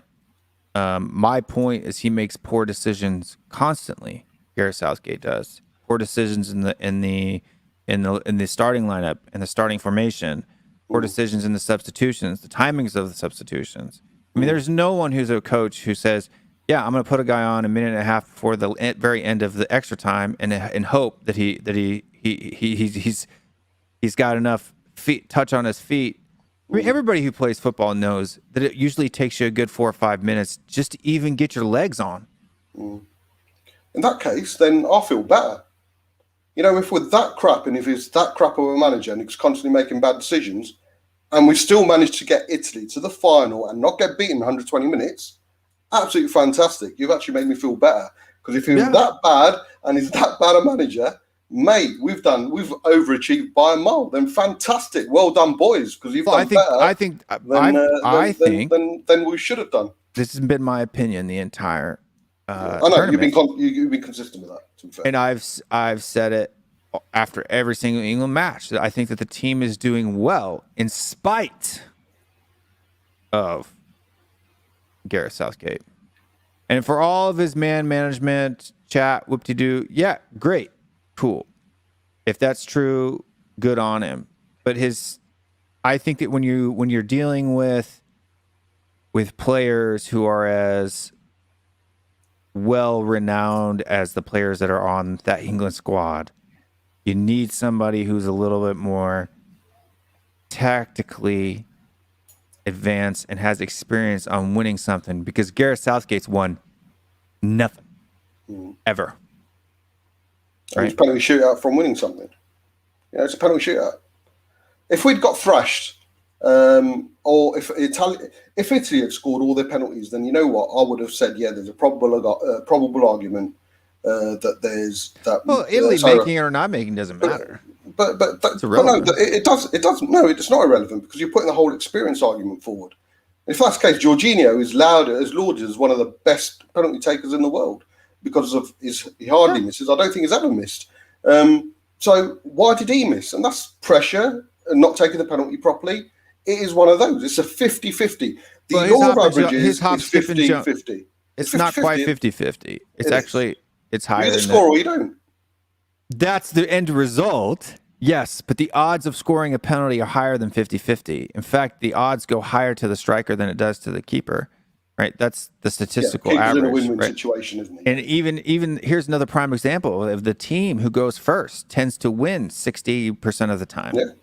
So, I mean, there are statistical, things here. There are going to be anomalies, yes. And when you step up to take it, you're either going to make it or you're not going to make it. Those are the only two options, right? Yeah. It's the ball's not going to stop in midair and just hold there and turn. While not impossible, it's highly unlikely. Yeah. That's not my point. My point isn't about whether they miss a shot or make a shot. Saka could take that same shot again tomorrow and make it. My point is it was irresponsible to put a 19-year-old boy playing in his first European final ever, any final ever, and expecting him to go on there cold as ice and take a pen. I said irresponsible in your eyes and many of people in the comments, their eyes. But the only eyes it matters is Gareth Southgate's. And if he's seen Saka as a person who can go out for the fifth penalty and win him the Euros, I'll bet you any money if there was an inkling of doubt in Southgate, there's no way he would have gone up. And we can't go from singing Gareth Southgate songs, releasing Gareth Southgate songs and seeing he's the best, getting waistcoats out and saying he's absolutely fantastic. One thing I've always said to you, and I've said to all the Spurs family, whenever they've asked what you expected from Spurs the following season, I've always said progression. And like it or not, fact is we have progressed. Since the last World Cup to now, from a semi-final to a final, we've played the best team. We've played the best team in Europe, and they'd never beat us over 120 minutes. It went down to one penalty, and the fact is they missed two and we missed three. And Southgate can't go from being the best thing since sliced bread to being an absolute twat. Well, I've never said he's been one sliced. No, not yourself, but there's people out there. Yeah. If you've done that, I think that you have a hypocritical issue, right? If you're one of the fans that Bob's describing, where you've said Gareth Southgate is great, and now all because of the result, you've automatically flip-flop, that's been fine. I've been critical of Gareth Southgate this entire tournament. Yeah, you've been consistent, yeah. I have not flip-flopped at all on this. And I'm not even bringing it down to the individual players, right? I'm not saying Saka's a poor person, but you could see it on his face, Bob, when he stepped up to the line. I was sitting there watching it, and I said, he's gonna miss this. He's gonna miss it. Not a single person expected Jorginho to miss. I didn't. No. And his face said he was going to miss as well. That's what I'm saying. Well, you just don't know. And for me, but that goes down to Pickford just picking the right, making exactly. a good save, right? It's one of those. Jerry, big up, mate. It is one of the, for me, in my, maybe, I don't know, maybe it's a bit unfair because of life experiences without going into, what the situation is. Maybe it's not affected me as harshly as it has some fans, and maybe I can take it. And maybe being Spurs fans, we're probably, mentally ready for it. I just think, in my eyes, Southgate got everything right. The whole Foden chance, wanting to play Foden, went down. The whole Grealish must start disappeared purely and simply because he was getting results. Hook or crook, luck, and luck was in there. Of course there was. But he managed to get to the final. And I just think penalty shootouts, anyone can miss a penalty. And that is true. Anyone. Harry Kane has missed penalties against Liverpool. He missed against Denmark. Again, that was luck. It came back to him. Yeah. Harry Kane has missed a few. Gary Lineker, Roberto Baggio, all the top players have missed penalties. So it is just one of those things. And for me, I am not going to judge England's route to the final and the fact we weren't beaten over 120 minutes against the best team in Europe. I'm not going to judge Gareth Southgate and how he's managed the whole thing. Okay, that's a bit wrong of me because there are certain things that he could have got right, but that's hindsight. We're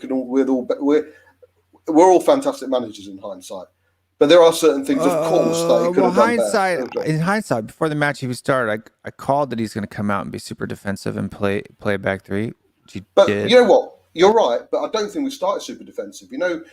My biggest issue was the fact that Trippier was getting so much space. First cross, you could see what.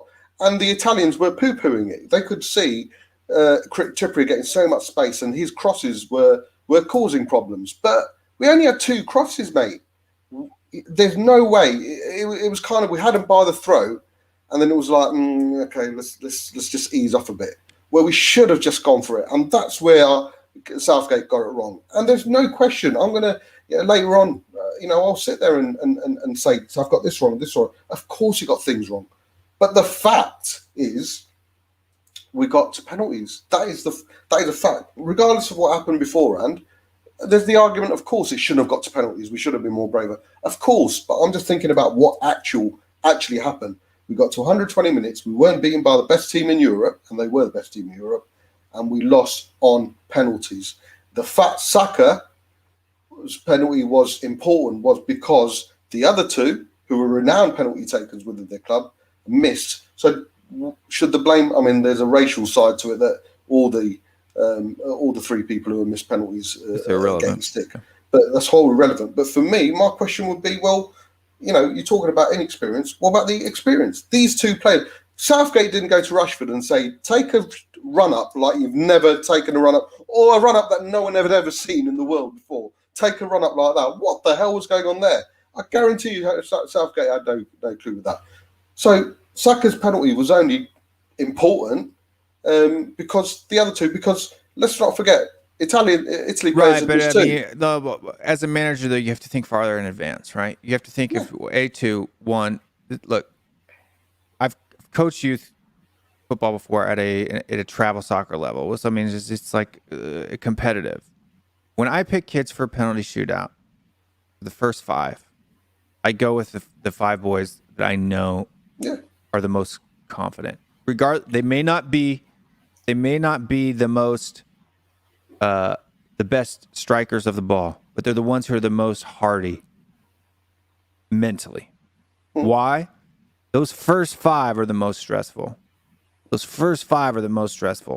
Once you get past those first 5, it's almost like, even as a spectator watching it, you can feel like you start to breathe again, right? Even when it gets to the 1-0 against 1 against 1 against 1, because now it's like at any point the game can be over, right? It's no longer a added up, okay, they're 2 ahead of us and we're 1, so now we've got to stop this and do that, right? It's next person. No one can foresee that. But those first 5 have got to be the people in my mind looking for it. That you've got to pick the people who are the most mentally sound, the most sound, structural, physically, mentally experienced guys. Even if you miss, you miss. It's over. It's over. It is what it is. No. When you start playing around, with those 5, you screw things up. Southgate was experienced and he missed a penalty and he's still getting stick about it. Stuart Pearce missed a penalty in 1990. He got stick about it.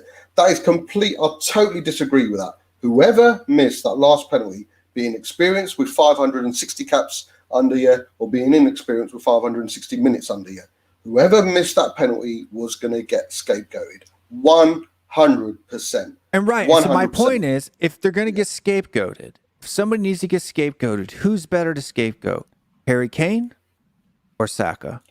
I mean, do you want to turn Saka into a Biagio type situation? 100%. You know for a fact, if you put Harry Kane in that 5th spot and they end up losing the penalty shootout, right? He is not going to get pounded to death as much as a 19-year-old boy who's inexperienced. And Gareth Southgate's at fault for that as well, in my opinion. I like to say, I can't speak for his mental state or how he's going to cope, and I'm sure the only person who can is Saka himself. And possibly Southgate, who spent 3 weeks with him. So I think it is one of those things. And I'm sure Southgate, I have trust in Southgate. They would have done his homework with regards to if he missed. See, I don't have trust in Southgate. That's the difference between us, right? Yeah, that's where the conversation is. That's it. And like it or not, it looks like he's taking us to the World Cup. We hope he learns from it. But I mean, cold like they will. Italy were the better side anyway, weren't they? So they deserve to win. But now here's my point, and this is what I'm going to hold you to next year at the World Cup, right? Okay. We're going to win it. We're going to win it. Is that you've reached the final now? So the next progression is winning. Yeah. Right? 100%. Semi-final last year. So final's not good enough, right? Getting to a final in the World Cup is not progression from getting a final in the Euros because it's pretty much the World Cup minus Brazil and Argentina, right? I mean, let's be honest, right? The Euros is the World Cup knockout round stages minus Brazil and Argentina. Yeah. 99% of the time, right? Yeah. Sorry, other countries. I'm including my own in that. Yeah. I'm telling you the truth. So if you don't win the World Cup in Qatar, then, Southgate's not the man. I'll go on record now. I expected us to win the Euros. We lost on penalties. That for me is more easier to take than actually getting thrashed by Italy in the final. I expect us to win the World Cup, and I'll say it now. I'll say it on your show. I expect us to win the World Cup in 2022. If we carry on the progression that we've done and manage to bring on a few more younger players, and they become more experienced, because that seems to be the biggest qualm at the moment. Sure. I expect us to win the World Cup, and if we don't, then Southgate has failed. Do you want to turn Saka into like a Biagio type player? Because you have someone who probably talented player whose now's confidence could be shattered for the rest of their career. I'll be honest with you. The only shit he's getting is from the racists. There is not. I've not come across any England fan. The question is, should he have taken the penalty? That's a whole different argument. Should he have been there? But no one's directing any hate towards Saka than the vile, cretins, racist people out there. In my eyes, there is not a single proper English fan that you're going to see out there who's pointing the finger at Saka and saying, "You dickhead, you twat, you missed the penalty, you cost us Euros." I've not seen that. It's almost like Beckham all over again, right? Yeah, it's the racists out there. And to be fair, is the way I see it, and the support network from what we gather is out there. He's not going to let that affect him. That's my opinion, and I'm sure he'll have that sport running. But the only hate he's getting right now, Will, from what I've seen within the social, and I know that's not the social media doesn't speak for every person in the UK, but the only shit he seems to be getting right now is from the racists out there. A good point, Aaron. Aaron's got a really good point there with regards to the heat and everything. The fact it's there anyway is a whole different conversation. We had a stream on that, didn't we, in Qatar 2022, and how it shouldn't be there, full stop. That's a whole different conversation. We can go into that. I'm sure you'd love to go into that. Yeah, I mean, that's one. But unfortunately, Mr. Bob, I appreciate coming on. I don't think we necessarily disagree. I think we're really more arguing from two different angles, right? Yeah. You're arguing from more of a supporting Southgate and trusting his decisions, whereas I'm arguing from someone who doesn't support Gareth Southgate and think he's made blunders throughout the entire tournament. Regardless, I think you think England showing progression. I think England is succeeding despite the failures. Despite not even the failures necessarily, because it's not really a failure. It's more of like, it's like, you know, when you're playing with your kids and they grab onto your leg and you're having to pull them along behind you and you feel that weight. No, like they're grabbing up, they're hanging on your legs while you're walking, you know what I mean? And you're doing whatever.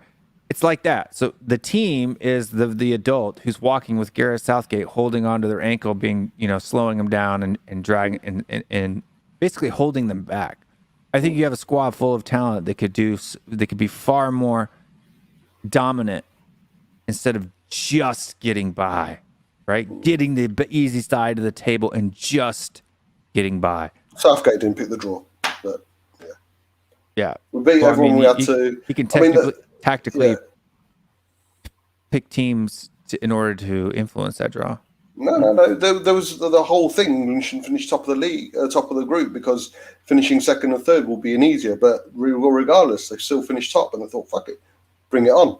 Took on the Germans, and the Germans are gonna beat you because Germany have experienced all this. We're beating. Oh, no, I never. I never thought Germany was going to beat England. There's people within our family, Spurs family. Denmark are going to beat England. Denmark, they're so full. I thought Denmark had the best chance. They came closest, I guess. But, yeah, that's it. But regardless of all his shortcomings, you know, we've still got to the final. We weren't beaten over in 20 minutes, so that can't be a bad thing. Yeah, but no, if you go back and look at every 9 at 9 or other show that I've been on, I've been very consistent with my criticism. I've also been I said France wasn't going to win, that they weren't favorites in the tournament. That was right. I said Germany they would be lucky to get out of the group. They were, and they got knocked out in the first round after that. I'm just saying. Yeah, no. I'm just saying. I'm very consistent on those things. I suppose that's what I'm doing, essentially. I suppose. Yeah, and that's okay. That's right. Bobby, thank you for coming on. You're also bald and bearded. I appreciate that, but I have work that needs to be done today. Yeah, well. Folks, I'm going to be doing a lot more. I don't know if it's available in the UK yet or not, but YouTube has been rolling out their shorts, which is kind of TikTok I saw it yesterday. Thing. So yeah, I saw your short the other day. A lot of fine editing going on there. It's really easy to just push play. Literally just doing this. Great. Can I plug my thing? Yeah, absolutely. Yeah. 10:30 tonight. I'm going to have two Italian geezers on, Iggy and Mario, who were there for the preview, so they'll be on. I promised them I'll do an intro, Italian-based intro, if Italy had won, so that's what I've done. And obviously, Curse is going to be there, and anyone else at Spurs vicinity you want to pop on. We're talking about the final. We will be playing the game, which should be very interesting and a lot of fun. And obviously talking about penalties and Southgate and everything else. So that's at 10:30 tonight. It's my day after the day before show. Is it already posted up? Yes, mate. Yeah. All right, I will go and I'll put the link in here for people. I may be even able to. Let me see on this live thing. Edit. Put it on afterwards, mate. It's all right. It's cool. Live redirect. Select. Not. Does it have to be your videos? Yeah, I think it's your own, isn't it? Yeah. I hate that. I wish I could just put it in there and then it immediately send people over to your channel and it would start playing as soon as we end this one, because that'd be kind of cool. Yeah, it's 10:30. But I will pop on if you can. Will. I will after. Depends on when I have. If you can. Because it's 9 now, so about an hour and a half. There's a possibility. Even if it's for 10 minutes, that's what I'm doing with the Spurs family. Pop on for 5-10 minutes. Cody did it. The last time he popped on for 10 minutes. I think Kieran did for about 10 minutes. I'm sure I'll be able to say your bit and then piss off. Yeah, it's absolutely fine. Shameful minority. No, I don't. see it. Let me look at subscriptions here. When did you schedule it? 10:30 tonight. I mean, like, what time did you schedule it? Like, I'll today? Yeah, today. Yeah. I'm just trying to see. It's on Twitter. It's on Twitter. Is it on Twitter? That's the easiest spot to look at. Yeah. I hope it is. Yeah, it's on Twitter. Under mine. This is great TV, isn't it? We'll sort it out in a bit. It's like, hey, it's all good, man. It's all good. Here, I got it now. you got it. That's all right. Twitter was the easy place to find it. I've got. Here's the link.